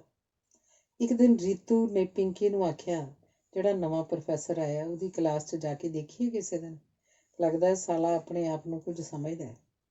ਅਗਲੇ ਦਿਨ ਰੀਤੂ ਤੇ ਪਿੰਕੀ ਚੌਹਾਨ ਦੀ ਜਮਾਤ ਦੇ ਵਿੱਚ ਆਉਣ ਤੋਂ ਪਹਿਲਾਂ ਹੀ ਪਿਛਲੇ ਬੈਂਚ 'ਤੇ ਜਾ ਬੈਠੀਆਂ। ਚੌਹਾਨ ਨੇ ਹਾਜ਼ਰੀ ਲਈ, ਇਹ ਸਮਝ ਕੇ ਕਿ ਸ਼ਾਇਦ ਨਵੀਆਂ ਸਟੂਡੈਂਟ ਸਨ। ਪੁੱਛਿਆ, ਤੁਹਾਡੇ ਰੋਲ ਨੰਬਰ? ਤਾਂ ਰੀਤੂ ਨੇ ਖੜੀ ਹੋ ਕੇ ਆਖਿਆ, ਸਰ ਪਲੀਜ਼। ਪਿੰਕੀ ਆਖਦੀ ਸੀ, ਸਰ ਬੜਾ ਅੱਛਾ ਪੜ੍ਹਾਉਂਦੇ ਨੇ, ਸਾਨੂੰ ਕੁਝ ਦਿਨ ਆਪਣੀਆਂ ਕਲਾਸਾਂ 'ਚ ਬੈਠਣ ਦੀ ਇਜਾਜ਼ਤ ਦੇ ਦਿਓ। ਪੋਲੀਟੀਕਲ ਸਾਇੰਸ ਦੀ MA ਕਰਨ ਮਗਰੋਂ ਅਸੀਂ ਵੀ ਹਿਸਟਰੀ ਦੀ MA ਕਰਨੀ ਹੈ। ਚੌਹਾਨ ਨੇ ਉਹਨਾਂ ਦੇ ਮੂੰਹ ਵੱਲ ਤੱਕਿਆ। ਕੁੜੀਆਂ ਨੇ ਅੱਖਾਂ ਝੁਕਾ ਲਈਆਂ। ਪ੍ਰੋਫੈਸਰ ਚੌਹਾਨ ਨੇ ਆਖਿਆ, ਮੈਨੂੰ ਤਾਂ ਕੋਈ ਇਤਰਾਜ਼ ਨਹੀਂ, ਪ੍ਰਿੰਸੀਪਲ ਸਾਹਿਬ ਤੋਂ ਪਰਮਿਸ਼ਨ ਲੈ ਲੈਣਾ। ਇਹ ਆਖ ਕੇ ਉਹ ਕਲਾਸ ਨੂੰ ਪੜ੍ਹਾਉਣ ਲੱਗ ਪਿਆ। ਵਿੱਚ ਰੀਤੂ ਤੇ ਪਿੰਕੀ ਵੱਲ ਝਾਕਿਆ ਤੇ ਦੇਖਿਆ ਉਹ ਨਾ ਕੁਝ ਸੁਣ ਰਹੀਆਂ ਸਨ, ਨਾ ਕੁਝ ਲਿਖ ਰਹੀਆਂ ਸਨ, ਸਿੱਧਾ ਉਸ ਵੱਲ ਝਾਕ ਰਹੀਆਂ ਸਨ। ਉਹ ਥੋੜ੍ਹਾ ਜਿਹਾ ਝੇਂਪ ਗਿਆ। ਇਸੇ ਤਰ੍ਹਾਂ ਹਫ਼ਤਾ ਭਰ ਰੀਤੂ ਤੇ ਪਿੰਕੀ ਪ੍ਰੋਫੈਸਰ ਚੌਹਾਨ ਦੀ ਕਲਾਸ 'ਚ ਆ ਕੇ ਬਹਿੰਦੀਆਂ ਰਹੀਆਂ ਤੇ ਸ਼ਨੀਵਾਰ ਨੂੰ ਪੀਰੀਅਡਸ ਖਤਮ ਹੋਣ ਤੋਂ ਮਗਰੋਂ ਪਿੰਕੀ ਤੇ ਰੀਤੂ ਨੇ ਪ੍ਰੋਫੈਸਰ ਚੌਹਾਨ ਨੂੰ ਕਮਰੇ ਤੋਂ ਬਾਹਰ ਜਾਂਦੇ ਨੂੰ ਆਖਿਆ, ਸਰ ਅੱਜ ਚਾਹ ਤੁਹਾਡੇ ਕੋਲੋਂ ਪੀਣੀ ਹੈ। ਪ੍ਰੋਫੈਸਰ ਚੌਹਾਨ ਦੀ ਝਿਜਕ ਜਿਹੀ ਦੇਖ ਕੇ ਰੀਤੂ ਬੋਲੀ, ਵਾਰੀ-ਵਾਰੀ ਅਸੀਂ ਸਾਰੇ ਪ੍ਰੋਫੈਸਰਾਂ ਤੋਂ ਚਾਹ ਪੀ ਚੁੱਕੇ ਹਾਂ, ਅੱਜ ਤੁਹਾਡੀ ਵਾਰੀ ਹੈ। ਸਾਰੀ ਕਲਾਸ ਕਿ ਤੁਸੀਂ ਦੋਵੇਂ? ਪ੍ਰੋਫੈਸਰ ਚੌਹਾਨ ਨੇ ਪੁੱਛਿਆ। ਸਾਰੀ ਕਲਾਸ ਨੂੰ ਕਿਸੇ ਦਿਨ ਫੇਰ ਪਿਆ ਦੇਣਾ, ਅਸੀਂ ਤਾਂ ਦੋਵੇਂ ਪੀਆਂਗੀਆਂ, ਰੀਤੂ ਨੇ ਜਵਾਬ ਦਿੱਤਾ। ਪ੍ਰੋਫੈਸਰ ਚੌਹਾਨ ਉਹਨਾਂ ਦੇ ਨਾਲ ਕੈਂਟੀਨ ਚਲਾ ਗਿਆ। ਉੱਥੇ ਹੋਰ ਵੀ ਮੁੰਡੇ ਕੁੜੀਆਂ ਤੇ ਪ੍ਰੋਫੈਸਰ ਚਾਹ ਪੀ ਰਹੇ ਸਨ, ਸਮੋਸੇ ਖਾ ਰਹੇ ਸਨ। ਨਿਵੇਕਲੇ ਜਿਹੇ ਟੇਬਲ ਉੱਤੇ ਉਹ ਤਿੰਨੇ ਬੈਠ ਗਏ। ਚੌਥੀ ਕੁਰਸੀ ਦਾ ਮੂੰਹ ਰੀਤੂ ਨੇ ਪੁੱਠੇ ਪਾਸੇ ਕਰ ਦਿੱਤਾ, ਮਤਲਬ ਸੀ ਕਿ ਇੱਥੇ ਹੋਰ ਨਾ ਕੋਈ ਆ ਕੇ ਬੈਠ ਜਾਏ। ਸਰ ਤੁਸੀਂ ਪਹਿਲਾਂ ਕਿੱਥੇ ਪੜ੍ਹਾਉਂਦੇ ਸੀ? ਰੀਤੂ ਨੇ ਪੁੱਛਿਆ। ਕਿਤੇ ਵੀ ਨਹੀਂ, ਇਸੇ ਸਾਲ ਮੇਰੀ PhD ਕੰਪਲੀਟ ਹੋਈ ਹੈ ਤੇ ਇੱਥੇ ਨੌਕਰੀ ਮਿਲ ਗਈ। ਸਰ ਤੁਹਾਡੇ ਘਰ ਕੌਣ-ਕੌਣ ਹੈ? ਰੀਤੂ ਨੇ ਜਦੋਂ ਪੁੱਛਿਆ ਤਾਂ ਪਿੰਕੀ ਬੁੱਲ੍ਹਾਂ 'ਚ ਹੱਸ ਪਈ। ਉਹਦਾ ਮਤਲਬ ਸੀ ਕਿ ਰੀਤੂ ਅਸਲ 'ਚ ਇਹ ਜਾਣਨਾ ਚਾਹੁੰਦੀ ਸੀ ਕਿ ਉਹ ਵਿਆਹਿਆ ਹੋਇਆ ਜਾਂ ਕੁਆਰਾ ਹੈ। ਮੇਰਾ ਤਾਂ ਕਿਧਰੇ ਘਰ ਹੀ ਨਹੀਂ, ਘਰ ਵਾਲੇ ਕਿੱਥੇ ਹੋਣੇ ਨੇ। ਪਿੰਡ 'ਚ ਮੇਰੀ ਮਾਂ ਰਹਿੰਦੀ ਹੈ ਤੇ ਉਹ ਵੀ ਮੇਰੇ ਵਾਂਗ ਇਕੱਲੀ ਹੈ, ਚੌਹਾਨ ਨੇ ਦੱਸਿਆ। ਮਾਂ ਜੀ ਨੂੰ ਇੱਥੇ ਲੈ ਆਓ, ਪਿੰਕੀ ਪਹਿਲੀ ਵਾਰ ਬੋਲੀ। ਨਹੀਂ, ਮਾਂ ਨੂੰ ਪਿੰਡ ਰਹਿਣਾ ਹੀ ਪਸੰਦ ਹੈ। ਉਹਦੇ ਵੱਸ ਹੋਏ ਤਾਂ ਮੈਨੂੰ ਵੀ ਕਿਧਰੇ ਨਾ ਜਾਣ ਦੇ। ਸਾਡੇ ਨਾਲ ਵਾਲੀ ਕੋਠੀ 'ਚ ਜਿਹੜੀ ਔਰਤ ਤੇ ਉਹਦਾ ਪਤੀ ਰਹਿੰਦੇ ਨੇ, ਉਹਨਾਂ ਦਾ ਇੱਕੋ ਇੱਕ ਪੁੱਤਰ ਹੈ। ਉਹਦੀ ਮਾਂ ਉਹਨੂੰ ਇੰਨਾ ਪਿੱਛਾ ਕਰਦੀ ਰਹਿੰਦੀ ਹੈ ਕਿ ਤੰਗ ਆ ਕੇ ਉਹ ਨਸ਼ੇ ਕਰਨ ਲੱਗ ਪਿਆ। ਮਾਂ ਉਹਨੂੰ ਸਾਈਕੈਟਰਿਸਟ ਕੋਲ ਲੈ ਗਈ ਤਾਂ ਸਾਈਕੈਟਰਿਸਟ ਆਖਣ ਲੱਗਾ, ਪੁੱਤਰ ਨਹੀਂ, ਮਾਂ ਦੇ ਇਲਾਜ ਦੀ ਲੋੜ ਹੈ। ਸੋ ਕਈ ਮਾਵਾਂ ਬਹੁਤ ਪੋਜ਼ੈਸਿਵ ਹੁੰਦੀਆਂ ਨੇ, ਉਹ ਦਮ ਘੁੱਟਣ ਦੀ ਹੱਦ ਤੱਕ ਜਕੜ ਕੇ ਰੱਖਦੀਆਂ ਨੇ। ਇਸੇ ਲਈ ਸਾਈਕੈਟਰਿਸਟ ਨੇ ਉਸ ਔਰਤ ਨੂੰ ਆਖਿਆ, ਜੇ ਤੁਹਾਡਾ ਵੱਸ ਚੱਲੇ ਤਾਂ ਤੁਸੀਂ ਤਾਂ 25 ਸਾਲ ਦੇ ਨੂੰ ਵੀ ਗੋਦ 'ਚ ਪਾ ਕੇ ਬੋਤਲ ਨਾਲ ਦੁੱਧ ਪਿਆਓ। ਰੀਤੂ ਨੇ ਜਦੋਂ ਦੱਸਿਆ ਤਾਂ ਤਿੰਨੋਂ ਹੱਸ ਪਏ। ਬੈਰੇ ਨੂੰ ਕੌਫੀ ਦਾ ਆਰਡਰ ਦੇ ਕੇ ਉਸ ਨਾਲ ਇੱਕ ਪਨੀਰ ਪਕੌੜਾ ਆਖ ਕੇ ਰੀਤੂ ਨੇ ਚੌਹਾਨ ਨੂੰ ਪੁੱਛਿਆ, ਤੁਸੀਂ ਕੁਝ ਹੋਰ ਲੈਣਾ ਚਾਹੋਗੇ? ਉਹਨੇ ਆਖਿਆ, ਨਹੀਂ, ਤੁਸੀਂ ਲੈਣਾ ਹੈ ਤਾਂ ਲੈ ਲਓ। ਕੌਫੀ ਪੀਂਦਿਆਂ ਵੱਲ ਨਾ ਕਿਸੇ ਨੇ ਗੌਲਿਆ, ਨਾ ਕੁਝ ਪੁੱਛਿਆ ਦੱਸਿਆ, ਜਿਵੇਂ ਇੱਕ ਸਧਾਰਨ ਗੱਲ ਸੀ। ਪਿੰਕੀ ਨੇ ਪੁੱਛਿਆ, ਤੁਸੀਂ ਅੱਜ ਕੱਲ੍ਹ ਕਿਹੜੀ ਕਿਤਾਬ ਪੜ੍ਹ ਰਹੇ ਹੋ? ਫਿਲਾਸਫਰ ਐਂਡ ਦੀ ਮੌਂਕ। ਪਿੰਕੀ ਤਾਂ ਮੈਨੂੰ ਪਹਿਲਾਂ ਹੀ ਆਖਦੀ ਸੀ ਕਿ ਪ੍ਰੋਫੈਸਰ ਆਮ ਪ੍ਰੋਫੈਸਰਾਂ ਵਰਗਾ ਨਹੀਂ, ਪਰ ਇੱਕ ਖਿਆਲ ਰੱਖਣਾ, ਫਿਲਾਸਫੀ ਵਿੱਚ ਹੀ ਨਾ ਗੁਆਚ ਜਾਣਾ। ਹਿਸਟਰੀ ਦਾ ਪ੍ਰੋਫੈਸਰ ਹੋ ਕੇ ਫਿਲਾਸਫਰ ਐਂਡ ਦੀ ਮੌਂਕ ਪੜ੍ਹਨ ਵਾਲਾ ਬੰਦਾ ਆਮ ਨਹੀਂ ਹੋ ਸਕਦਾ, ਰਿਤੂ ਬੋਲੀ। ਚੌਹਾਨ ਜ਼ਰਾ ਕੁ ਹੱਸ ਕੇ ਚੁੱਪ ਕਰ ਗਿਆ। ਇਸ ਤੋਂ ਮਗਰੋਂ ਚੌਹਾਨ ਆਪਣੇ ਕੁਆਟਰ 'ਚ ਚਲਾ ਗਿਆ ਤੇ ਕੁੜੀਆਂ ਆਪਣੇ ਘਰਾਂ ਨੂੰ। ਕਾਲਜ ਨੂੰ ਛੁੱਟੀ ਹੋ ਚੁੱਕੀ ਸੀ। ਸੁਰੇਸ਼ ਅੱਜ ਪਤਾ ਨਹੀਂ ਕਿੱਥੇ ਚਲਾ ਗਿਆ ਸੀ। ਰਾਮੂ ਨੇ ਦੱਸਿਆ ਰੋਟੀ ਵੀ ਨਹੀਂ ਸੀ ਖਾ ਕੇ ਗਿਆ। ਚੌਹਾਨ ਵੀ ਬੂਟ ਲਾ ਕੇ ਬੈੱਡ 'ਤੇ ਟੇਢਾ ਹੋ ਗਿਆ। ਪਿਆ ਪਿਆ ਉਹ ਸੋਚ ਰਿਹਾ ਸੀ ਵੀ ਕੁੜੀਆਂ ਵੀ ਕੀ ਬਲਾ ਹੁੰਦੀਆਂ ਨੇ। ਇੱਧਰ ਪੰਜਾਬ 'ਚ ਤਾਂ ਕੁੜੀਆਂ ਇਹੋ ਜਿਹੀਆਂ ਨਹੀਂ ਸੀ ਹੁੰਦੀਆਂ। ਸ਼ਾਇਦ ਬਠਿੰਡਾ ਐਡਾ ਮਾਡਰਨ ਸ਼ਹਿਰ ਨਹੀਂ। ਨਾ ਉੱਥੇ ਮੁੰਡੇ ਕੁੜੀਆਂ ਇਉਂ ਸ਼ੇਕ ਹੈਂਡ ਕਰਦੇ ਸਨ, ਨਾ ਕੁੜੀਆਂ ਮੁੰਡਿਆਂ ਵਰਗੇ ਕੱਪੜੇ ਪਾਉਂਦੀਆਂ ਸਨ, ਤੇ ਨਾ ਹੀ ਹਰ ਕੁੜੀ ਨਾਲ ਇੱਕ ਮੁੰਡਾ ਸਾਥੀ ਹੁੰਦਾ ਸੀ। ਜੀਤ ਕਿੰਨੀ ਸੋਹਣੀ ਤੇ ਸਾਊ ਸੀ। ਉਹਨੇ ਕਦੇ ਮੇਰੇ ਵੱਲ ਇੰਨੇ ਸਾਲਾਂ ਵਿੱਚ ਵੀ ਕਦਮ ਨਹੀਂ ਸੀ ਵਧਾਇਆ। ਇੱਕ ਅੱਧੀ ਵਾਰੀ ਪੋਇਟਰੀ ਦੀ ਚੰਗੀ ਕਿਤਾਬ ਦੇਖ ਕੇ ਮੈਂ ਆਪਣੇ ਮਨ ਦੀ ਗੱਲ ਉਹਨੂੰ ਦੱਸਣੀ ਵੀ ਚਾਹੀ, ਪਰ ਉਹਨੇ ਕੋਈ ਵੀ ਰਿਐਕਸ਼ਨ ਨਾ ਦਿੱਤਾ। ਇੱਕ ਦਿਨ ਮੈਂ ਹਾਰ ਕੇ ਉਹਨੂੰ ਪੁੱਛ ਹੀ ਲਿਆ ਸੀ ਕਿ ਜਦੋਂ ਲਾਇਬ੍ਰੇਰੀ 'ਚ ਇਕੱਲੀ ਬੈਠੀ ਪੜ੍ਹ ਰਹੀ ਸੀ ਤਾਂ ਪੈਨ ਮੰਗਣ ਦੇ ਬਹਾਨੇ ਮੈਂ ਆਖਿਆ, ਜੀਤ, ਬਸ ਇੱਕ ਗੱਲ ਪੁੱਛਣੀ ਹੈ, ਤੂੰ ਵਿਆਹ ਆਪਣੀ ਮਰਜ਼ੀ ਨਾਲ ਕਰੇਂਗੀ ਜਾਂ ਮਾਪਿਆਂ ਦੀ ਮਰਜ਼ੀ ਨਾਲ? ਉਹਨੇ ਝੱਟ ਜਵਾਬ ਦਿੱਤਾ, ਮੈਂ ਅਜੇ ਸੋਚਿਆ ਨਹੀਂ। ਸੋਚਣਾ ਹੋਊ ਤਾਂ ਆਪੇ ਮਾਪੇ ਸੋਚ ਲੈਣਗੇ, ਫਿਰ ਸਭ ਕਾਸੇ ਦੀ ਉਹਨਾਂ ਦੀ ਜ਼ਿੰਮੇਵਾਰੀ ਹੋਊਗੀ। ਮੈਂ ਸਮਝ ਗਿਆ ਇਹ ਕੁੜੀ ਜਿੰਨੀ ਸੋਹਣੀ ਹੈ ਓਨੀ ਸਿਆਣੀ ਵੀ ਹੈ। ਰਾਮੂ ਨੇ ਇੱਕ ਦੋ ਵਾਰੀ ਰੋਟੀ ਪੁੱਛੀ। ਉਹਨੇ ਆਖਿਆ, ਸੁਰੇਸ਼ ਨੂੰ ਆ ਲੈਣ ਦੇ। ਅਸਲ ਗੱਲ ਸੀ ਅੱਜ ਉਹ ਖਿਆਲਾਂ 'ਚ ਇੰਨਾ ਉਲਝਿਆ ਹੋਇਆ ਸੀ ਕਿ ਆਪਣੀ ਭੁੱਖ ਦਾ ਉਹਨੂੰ ਅਹਿਸਾਸ ਹੀ ਨਹੀਂ ਸੀ ਰਹਿ ਗਿਆ। ਚੌਥਾ ਅਧਿਆਇ। ਚੋਖੇ ਚਿਰ ਮਗਰੋਂ ਸੁਰੇਸ਼ ਆਇਆ। ਚੌਹਾਨ ਨੂੰ ਉਸੇ ਤਰ੍ਹਾਂ ਬੈੱਡ 'ਤੇ ਪਿਆ ਦੇਖ ਹੈਰਾਨ ਹੋ ਕੇ ਪੁੱਛਣ ਲੱਗਿਆ, ਤੂੰ ਰੋਟੀ ਨਹੀਂ ਖਾਧੀ? ਮੈਂ ਤੈਨੂੰ ਉਡੀਕ ਰਿਹਾ ਸੀ, ਚੌਹਾਨ ਬੋਲਿਆ। ਮੈਨੂੰ ਨਾ ਇਉਂ ਉਡੀਕਿਆ ਕਰ, ਮੇਰਾ ਤਾਂ ਕੁੜੀਆਂ ਹੀ ਨਹੀਂ ਖਹਿੜਾ ਛੱਡਦੀਆਂ। ਕਦੇ ਕੋਈ ਆਖੂ, ਸਰ ਬੁੱਕ ਫੇਅਰ ਲੱਗਿਆ ਹੋਇਆ, ਕਿਹੜੀਆਂ ਕਿਤਾਬਾਂ ਖਰੀਦੀਏ? ਕੋਈ ਪੁੱਛਣ ਵਾਲਾ ਹੋਵੇ, ਮੈਂ ਕੋਈ ਸਾਰੇ ਜਹਾਨ ਦੀਆਂ ਕਿਤਾਬਾਂ ਪੜ੍ਹੀਆਂ ਤਾਂ ਨਹੀਂ ਹੋਈਆਂ। ਮੈਂ ਆਖ ਦਿੰਦਾ, ਪ੍ਰਾਈਜ਼ ਵਿਨਿੰਗ ਕਿਤਾਬਾਂ ਵਿੱਚੋਂ ਖਰੀਦ ਲਿਆ ਕਰੋ। ਐਤਵਾਰ ਨੂੰ ਮੈਂ ਵੀ ਸੋਚਦਾ ਆਪਾਂ ਬੁੱਕ ਫੇਅਰ 'ਤੇ ਚੱਲੀਏ, ਚੌਹਾਨ ਬੋਲਿਆ। ਉੱਥੇ ਜਾ ਕੇ ਤਾਂ ਬੰਦਾ ਊਂ ਬੌਂਦਲ ਜਾਂਦਾ ਹੈ। ਸੈਂਕੜੇ ਬੁੱਕ ਸਟਾਲਾਂ ਉੱਪਰ ਲੱਖਾਂ ਕਿਤਾਬਾਂ ਵਿੱਚੋਂ ਤੁਹਾਨੂੰ ਪਤਾ ਹੀ ਨਹੀਂ ਲੱਗਦਾ ਕੀ ਖਰੀਦੀਏ ਤੇ ਕੀ ਛੱਡੀਏ। ਫਿਰ ਕਿਤਾਬਾਂ ਮਹਿੰਗੀਆਂ ਵੀ ਤਾਂ ਕਿੰਨੀਆਂ ਨੇ। ਇੰਨਾ ਕੁ ਜ਼ਰੂਰ ਹੈ ਬਈ ਕੈਟਾਲੌਗ ਇਕੱਠੇ ਕਰਕੇ ਲਿਆ ਸਕਦੇ ਹਾਂ, ਮਗਰੋਂ ਆਰਾਮ ਨਾਲ ਦੇਖ ਕੇ ਜੇ ਪੈਸੇ ਪੱਲੇ ਹੋਣ ਤਾਂ ਇੱਕ ਦੋ ਕਿਤਾਬਾਂ ਖਰੀਦ ਸਕਦੇ ਹਾਂ। ਅੰਗਰੇਜ਼ੀ ਕਿਤਾਬਾਂ ਤੇ ਕੀਮਤਾਂ ਹੁੰਦੀਆਂ ਨੇ ਡਾਲਰਾਂ ਵਿੱਚ, ਤੇ ਆਪਾਂ ਖਰੀਦਣੀਆਂ ਹੁੰਦੀਆਂ ਨੇ ਰੁਪਈਆਂ ਵਿੱਚ। ਡਾਲਰਾਂ ਨੂੰ ਰੁਪਈਆਂ ਨਾਲ ਜ਼ਰਬ ਦਿੰਦੇ ਹੀ ਬੰਦਾ ਘਬਰਾ ਜਾਂਦਾ ਹੈ। $25 ਉਹਨਾਂ ਲਈ 25 ਰੁਪਈਆਂ ਵਾਂਗ ਨਹੀਂ, ਸਾਡੇ ਲਈ $25 ਦਾ 1250 ਰੁਪਈਆ ਬਣ ਜਾਂਦਾ ਹੈ। ਇਸ ਹਿਸਾਬ ਨਾਲ ਕਿੰਨੀਆਂ ਕਿਤਾਬਾਂ ਖਰੀਦ ਸਕਦਾ ਕੋਈ? ਸੁਰੇਸ਼ ਨੇ ਦੱਸਿਆ। ਇਹ ਕਿੱਡੀ ਵਿਡੰਬਨਾ ਹੈ ਯਾਰ ਸੁਰੇਸ਼, ਜਿਹੜੇ ਕਿਤਾਬਾਂ ਪੜ੍ਹਨਾ ਚਾਹੁੰਦੇ ਨੇ ਉਹਨਾਂ ਕੋਲ ਖਰੀਦਣ ਲਈ ਪੈਸੇ ਨਹੀਂ, ਤੇ ਜਿਨ੍ਹਾਂ ਕੋਲ ਪੈਸੇ ਨੇ ਉਹ ਕਿਤਾਬਾਂ ਖਰੀਦਦੇ ਨਹੀਂ। ਮੇਰਾ ਤਾਂ ਜੀਅ ਕਰਦਾ ਸਭ ਕਿਤਾਬਾਂ ਮੁਫਤ ਮਿਲਣੀਆਂ ਚਾਹੀਦੀਆਂ ਨੇ, ਚੌਹਾਨ ਬੋਲਿਆ। ਆਹੋ, ਸ਼ੇਖ ਚਿੱਲੀ ਵਾਂਗ ਜਦੋਂ ਤੂੰ ਪ੍ਰਧਾਨ ਮੰਤਰੀ ਬਣਿਆ ਕਿਤਾਬਾਂ ਮੁਫਤ ਕਰ ਦੇਈਂ। ਕਮਲਿਆ, ਮੈਂ ਘਰ ਗਿਆ ਤਾਂ ਬੇਬੇ ਨੇ ਸੋਚਿਆ ਮੁੰਡਾ ਦਿੱਲੀਓਂ ਆਇਆ। ਬੇਬੇ ਰੇਹੜੀ ਤੋਂ ਸਬਜ਼ੀਆਂ ਦੇ ਭਾਅ ਸੁਣ ਕੇ ਹੈਰਾਨ ਹੋਈ ਜਾਵੇ ਤੇ ਅਖੀਰ ਪੁੱਛਣ ਲੱਗੀ, ਵੇ ਭਾਈ, ਇਹ ਤਾਂ ਦੱਸ ਸਸਤੀ ਕਿਹੜੀ ਸਬਜ਼ੀ ਹੈ? ਉਹ ਆਖਣ ਲੱਗਿਆ, ਮਾਤਾ ਬੰਦਾ ਸਸਤਾ ਹੈ ਜਾਂ ਫਿਰ ਰੱਬ ਦਾ ਨਾਂ ਸਸਤਾ ਹੈ। ਸੁਰੇਸ਼ ਨੇ ਜਦੋਂ ਦੱਸਿਆ ਦੋਵੇਂ ਹੱਸ ਪਏ। ਪਰ ਅੱਜ ਤੂੰ ਇੰਨੀ ਦੇਰ ਕਿੱਥੇ ਲਾਤੀ? ਚੌਹਾਨ ਨੇ ਫਿਰ ਪੁੱਛਿਆ। ਪੇਂਟਿੰਗ ਦੀ ਐਗਜ਼ੀਬਿਸ਼ਨ ਲੱਗੀ ਹੋਈ ਹੈ। ਮੈਂ ਕੋਲੋਂ ਦੀ ਲੰਘਦਿਆਂ ਸੋਚਿਆ ਚੱਕਰ ਮਾਰ ਹੀ ਚੱਲੀਏ, ਨਹੀਂ ਤਾਂ ਮੁੰਡੇ ਕੁੜੀਆਂ ਸੋਚਣਗੇ ਸਰ ਨੂੰ ਆਰਟ ਦੀ ਕੋਈ ਸਮਝ ਹੀ ਨਹੀਂ, ਸੁਰੇਸ਼ ਬੋਲਿਆ। ਮੁੰਡੇ ਕੁੜੀਆਂ ਕੀ ਹਰ ਵੇਲੇ ਤੇਰੇ ਨਾਲ ਤੁਰਦੇ ਫਿਰਦੇ ਨੇ, ਚੌਹਾਨ ਬੋਲਿਆ। ਤੈਨੂੰ ਵੀ ਪਤਾ, ਇੱਕ ਨਾ ਅੱਧਾ ਤਾਂ ਜ਼ਰੂਰ ਇੱਧਰ ਉੱਧਰ ਹੁੰਦਾ ਹੀ ਹੈ, ਤੇ ਬਾਕੀਆਂ ਨੂੰ ਉਹਨੇ ਦੱਸਣਾ ਹੀ ਹੁੰਦਾ। ਇਸੇ ਕਰਕੇ ਤਾਂ ਤੁਸੀਂ ਜਿੰਨੀ ਮਰਜ਼ੀ ਭੁੱਖ ਲੱਗੀ ਹੈ ਬਾਹਰ ਮਾੜੇ ਢਾਬੇ 'ਤੇ ਰੋਟੀ ਨਹੀਂ ਖਾ ਸਕਦੇ। ਔਖੇ ਸੌਖੇ ਹੋ ਕੇ ਜੁੱਤੀਆਂ ਕੱਪੜੇ ਸਭ ਬ੍ਰਾਂਡਡ ਲੈਣੇ ਪੈਂਦੇ ਨੇ, ਨਹੀਂ ਤਾਂ ਅਗਲੇ ਦਿਨ ਹੀ ਕੋਈ ਕੁੜੀ ਆ ਕੇ ਤੁਹਾਨੂੰ ਆਖੇਗੀ, ਸਰ ਤੁਹਾਨੂੰ ਬਾਟੇ ਦੀ ਦੁਕਾਨ 'ਚ ਵੜਦਿਆਂ ਦੇਖਿਆ ਸੀ। ਮਤਲਬ ਹੈ ਕਿ ਬਾਟੇ ਤੋਂ ਸਿਰਫ ਲੋਅਰ ਮਿਡਲ ਕਲਾਸ ਦੇ ਲੋਕ ਹੀ ਜੁੱਤੀਆਂ ਖਰੀਦਦੇ ਨੇ, ਜਿਨ੍ਹਾਂ ਦਾ ਮੇਨ ਮਕਸਦ ਹੁੰਦਾ ਹੈ ਵੀ ਜੁੱਤੀਆਂ ਹੰਢਣਸਾਰ ਹੋਣ। ਫਿਰ ਕਿਹੋ ਜਿਹੀ ਸੀ ਪੇਂਟਿੰਗਸ ਦੀ ਨੁਮਾਇਸ਼? ਚੌਹਾਨ ਨੇ ਪੁੱਛਿਆ। ਸੁਆਹ।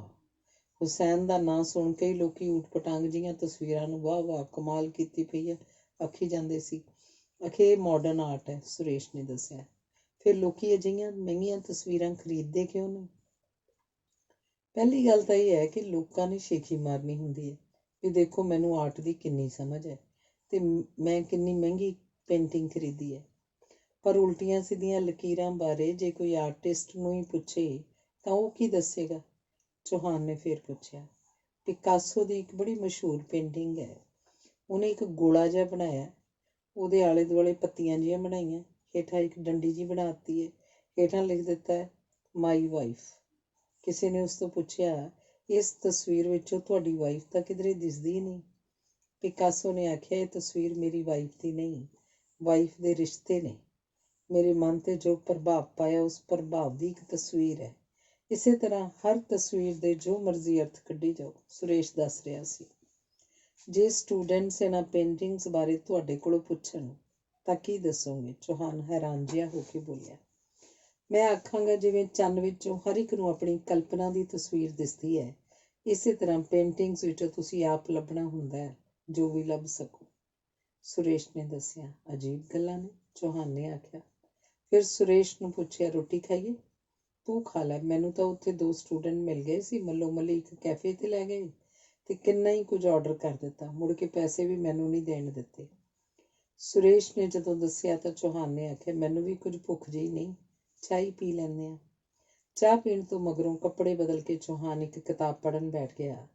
ਇੱਕ ਕਵਿਤਾ ਦੀ ਕਿਤਾਬ ਸੀ ਇਹ, ਜੋ ਕਿਸੇ ਕੁੜੀ ਦੀ ਲਿਖੀ ਹੋਈ ਸੀ।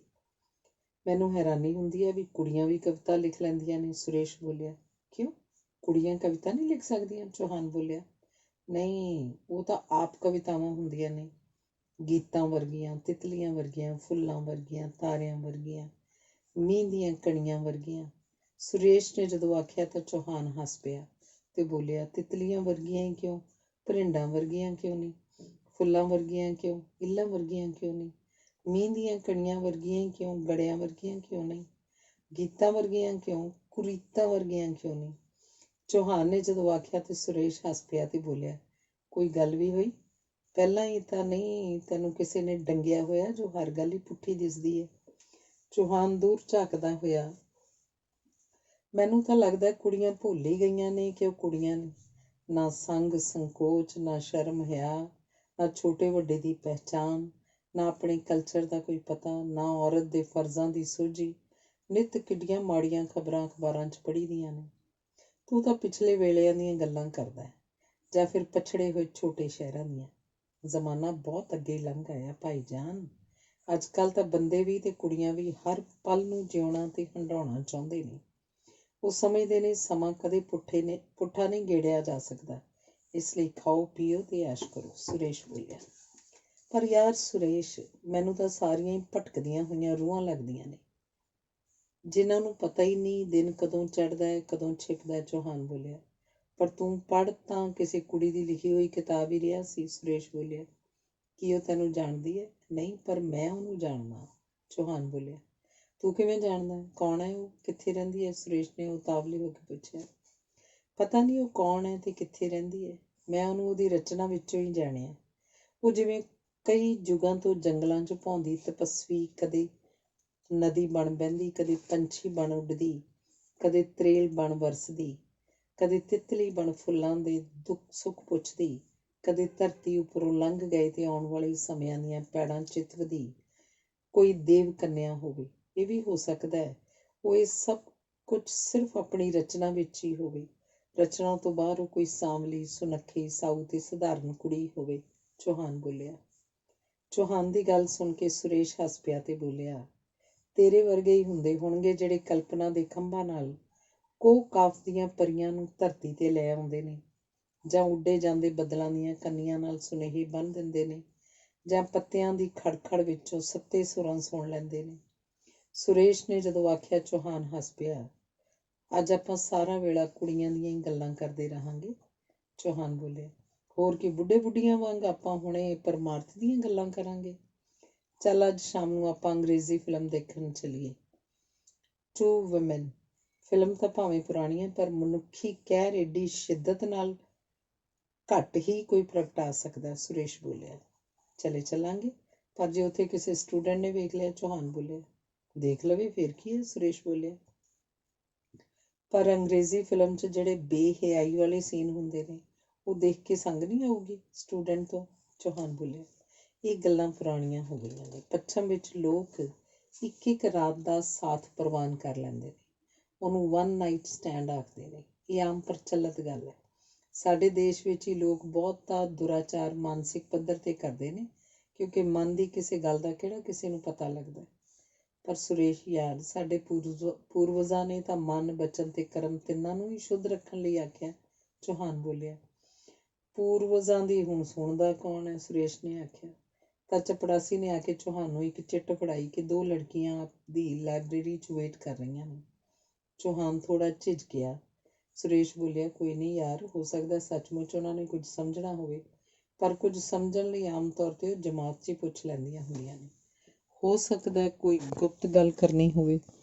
ਪਰ ਚੌਹਾਨ ਕੱਪੜੇ ਬਦਲ ਬੜੀ ਸੰਜੀਦਗੀ ਨਾਲ ਲਾਇਬ੍ਰੇਰੀ ਵੱਲ ਤੁਰ ਪਿਆ। 5ਵਾਂ ਅਧਿਆਇ। ਲਾਇਬ੍ਰੇਰੀ ਪਹੁੰਚਿਆ ਤਾਂ ਦੋਵੇਂ ਕੁੜੀਆਂ, ਪਿੰਕੀ ਤੇ ਰੀਤੂ, ਇੱਕ ਕਾਰਨਰ 'ਚ ਅੱਗੇ ਕਿਤਾਬਾਂ ਖੋਲ੍ਹੀ ਬੈਠੀਆਂ ਸਨ। ਪ੍ਰੋਫੈਸਰ ਚੌਹਾਨ ਉਹਨਾਂ ਦੇ ਨੇੜੇ ਗਿਆ। ਦੋਨਾਂ ਨੇ ਖੜੀਆਂ ਹੋ ਕੇ ਆਖਿਆ, ਬੈਠੋ ਸਰ। ਨੇੜੇ ਦੀ ਕੁਰਸੀ 'ਤੇ ਬੈਠਦਿਆਂ ਚੌਹਾਨ ਨੇ ਪੁੱਛਿਆ, ਤੁਸੀਂ ਮੈਨੂੰ ਬੁਲਾਇਆ ਕਿਸ ਲਈ ਹੈ? ਸਰ, ਕਈ ਦਿਨ ਹੋਏ ਪਿੰਕੀ ਆਪਣੇ ਪਰਸ ਵਿੱਚ ਤੁਹਾਡੇ ਲਈ ਗਿਫਟ ਲਈ ਫਿਰਦੀ ਹੈ, ਪਰ ਦੇਣ ਦਾ ਹੌਸਲਾ ਨਹੀਂ ਪਿਆ ਕਿ ਸਰ ਕਿਧਰੇ ਲੈਣ ਤੋਂ ਨਾ ਕਰ ਦੇਣ, ਰੀਤੂ ਬੋਲੀ। ਗਿਫਟ ਤਾਂ ਬੰਦੇ ਕੁੜੀਆਂ ਨੂੰ ਦਿੰਦੇ ਹੁੰਦੇ ਨੇ, ਨਾ ਕਿ ਕੁੜੀਆਂ ਬੰਦੇ ਨੂੰ, ਚੌਹਾਨ ਨੇ ਮੁਸਕਰਾ ਕੇ ਆਖਿਆ। ਸਰ, ਇਹ ਲਿਮਿਟਿਡ ਜਿਹੀ ਜ਼ਿੰਦਗੀ ਸਾਨੂੰ ਮਿਲੀ ਹੁੰਦੀ ਹੈ। ਬਹੁਤਾ ਸਮਾਂ ਅਸੀਂ ਇਹ ਸੋਚਦੇ ਹੀ ਲਗਾ ਦਿੰਦੇ ਹਾਂ ਕਿ ਕਿਹਨੂੰ ਕੀ ਕਰਨਾ ਚਾਹੀਦਾ। ਮੇਰਾ ਮਨ ਕੀਤਾ ਮੈਂ ਗਿਫਟ ਲੈ ਆਈ। ਉਹਨੇ ਪਰਸ ਵਿੱਚੋਂ ਛੋਟੇ ਜਿਹੇ ਹੈਂਡਲ ਵਾਲੇ ਲਿਫਾਫੇ ਵਿੱਚ ਪਾਈ ਇੰਪੋਰਟਡ ਸੈਂਟ ਦੀ ਸ਼ੀਸ਼ੀ ਚੌਹਾਨ ਵੱਲ ਕਰਦੇ ਆਖਿਆ। ਚੌਹਾਨ ਨੇ ਝਿਜਕਦਿਆਂ ਉਹ ਲਿਫਾਫਾ ਫੜ ਲਿਆ। ਰੀਤੂ ਬੋਲੀ, ਸਰ, ਤੁਹਾਨੂੰ ਤੇ ਖੁਸ਼ ਹੋਣਾ ਚਾਹੀਦਾ। ਕੋਈ ਲੜਕੀ ਤੁਹਾਨੂੰ ਇੰਨਾ ਪਿਆਰ ਕਰਦੀ ਹੈ, ਤੁਹਾਡੇ ਬਾਰੇ ਇੰਨਾ ਸੋਚਦੀ ਹੈ, ਰੀਤੂ ਨੇ ਬੇਝਿਜਕ ਆਖਿਆ। ਚੌਹਾਨ ਝੇਂਪ ਜਿਹਾ ਗਿਆ। ਅਸਲ 'ਚ ਅੱਜ ਅਸੀਂ ਤੁਹਾਡੇ ਨਾਲ ਸਲਾਹ ਕਰਨੀ ਸੀ ਕਿ ਆਪਾਂ ਫਿਲਮ ਦੇਖਣ ਕਿਸ ਦਿਨ ਚੱਲੀਏ, ਪਰ ਇਹ ਨਾ ਆਖ ਦੇਣਾ ਕਿ ਮੈਂ ਕੁੜੀਆਂ ਨਾਲ ਫਿਲਮ ਨਹੀਂ ਦੇਖਦਾ। ਇੱਥੇ ਮੁੰਡੇ ਕੁੜੀਆਂ 'ਚ ਕੋਈ ਫਰਕ ਨਹੀਂ ਰੱਖਿਆ ਜਾਂਦਾ, ਰੀਤੂ ਨੇ ਆਖਿਆ। ਤੁਹਾਡੇ ਪੇਰੈਂਟਸ ਨਾਰਾਜ਼ ਨਹੀਂ ਹੋਣਗੇ? ਚੌਹਾਨ ਨੇ ਪੁੱਛਿਆ। ਅਜਿਹੀਆਂ ਗੱਲਾਂ 'ਤੇ ਪੇਰੈਂਟਸ ਕਿਉਂ ਨਾਰਾਜ਼ ਹੋਣਗੇ? ਨਾਲੇ ਅਸੀਂ ਸਿਨੇਮਾ ਹੀ ਤਾਂ ਦੇਖਣ ਜਾਣਾ। ਇਸ 'ਚ ਕੀ ਮਾੜੀ ਗੱਲ ਹੈ? ਮੈਂ ਟਿਕਟਾਂ ਮੰਗਵਾ ਰੱਖਾਂਗੀ। ਆਪਾਂ ਐਤਵਾਰ ਨੂੰ 6:30 ਵਜੇ ਵਾਲੇ ਸ਼ੋਅ ਚੱਲਾਂਗੇ, ਪਿੰਕੀ ਨੇ ਆਖਿਆ। ਠੀਕ ਹੈ ਨਾ ਪ੍ਰੋਫੈਸਰ ਸਾਹਿਬ, ਰੀਤੂ ਬੋਲੀ। ਤੁਹਾਨੂੰ ਘਰ ਜਾਣ ਨੂੰ ਦੇਰ ਨਹੀਂ ਹੋ ਜਾਏਗੀ? ਪ੍ਰੋਫੈਸਰ ਨੇ ਚਿੰਤਾ ਜ਼ਾਹਿਰ ਕੀਤੀ। ਸਾਰੀ ਰਾਤ ਜਾਗਣ ਵਾਲੇ ਸ਼ਹਿਰ 'ਚ ਕਦੇ ਵੀ ਕਿਸੇ ਟਾਈਮ ਦੀ ਦੇਰ ਨਹੀਂ ਹੁੰਦੀ। ਕਲੱਬਾਂ ਵਿੱਚ ਤਾਂ ਅਸਲ 'ਚ ਦਿਨ ਚੜ੍ਹਦਾ ਹੀ 10-11 ਵਜੇ ਤੋਂ ਮਗਰੋਂ ਹੈ, ਰੀਤੂ ਨੇ ਦੱਸਿਆ। ਲੜਕੀਆਂ ਚਲੀਆਂ ਜਾਂਦੀਆਂ ਨੇ ਅਜਿਹੇ ਪੱਬਾਂ ਕਲੱਬਾਂ 'ਚ, ਚੌਹਾਨ ਨੇ ਜਿਵੇਂ ਫਿਕਰ ਜ਼ਾਹਿਰ ਕੀਤਾ। ਤੁਸੀਂ ਹਮੇਸ਼ਾ ਇੱਕ ਗੱਲ ਭੁੱਲ ਜਾਂਦੇ ਹੋ ਕਿ ਇੱਥੇ ਲੜਕੇ ਲੜਕੀਆਂ 'ਚ ਕੋਈ ਫਰਕ ਨਹੀਂ ਸਮਝਿਆ ਜਾਂਦਾ। ਤੁਹਾਨੂੰ ਵੀ ਲੈ ਕੇ ਚੱਲਾਂਗੇ ਕਿਸੇ ਦਿਨ, ਰੀਤੂ ਬੋਲੀ।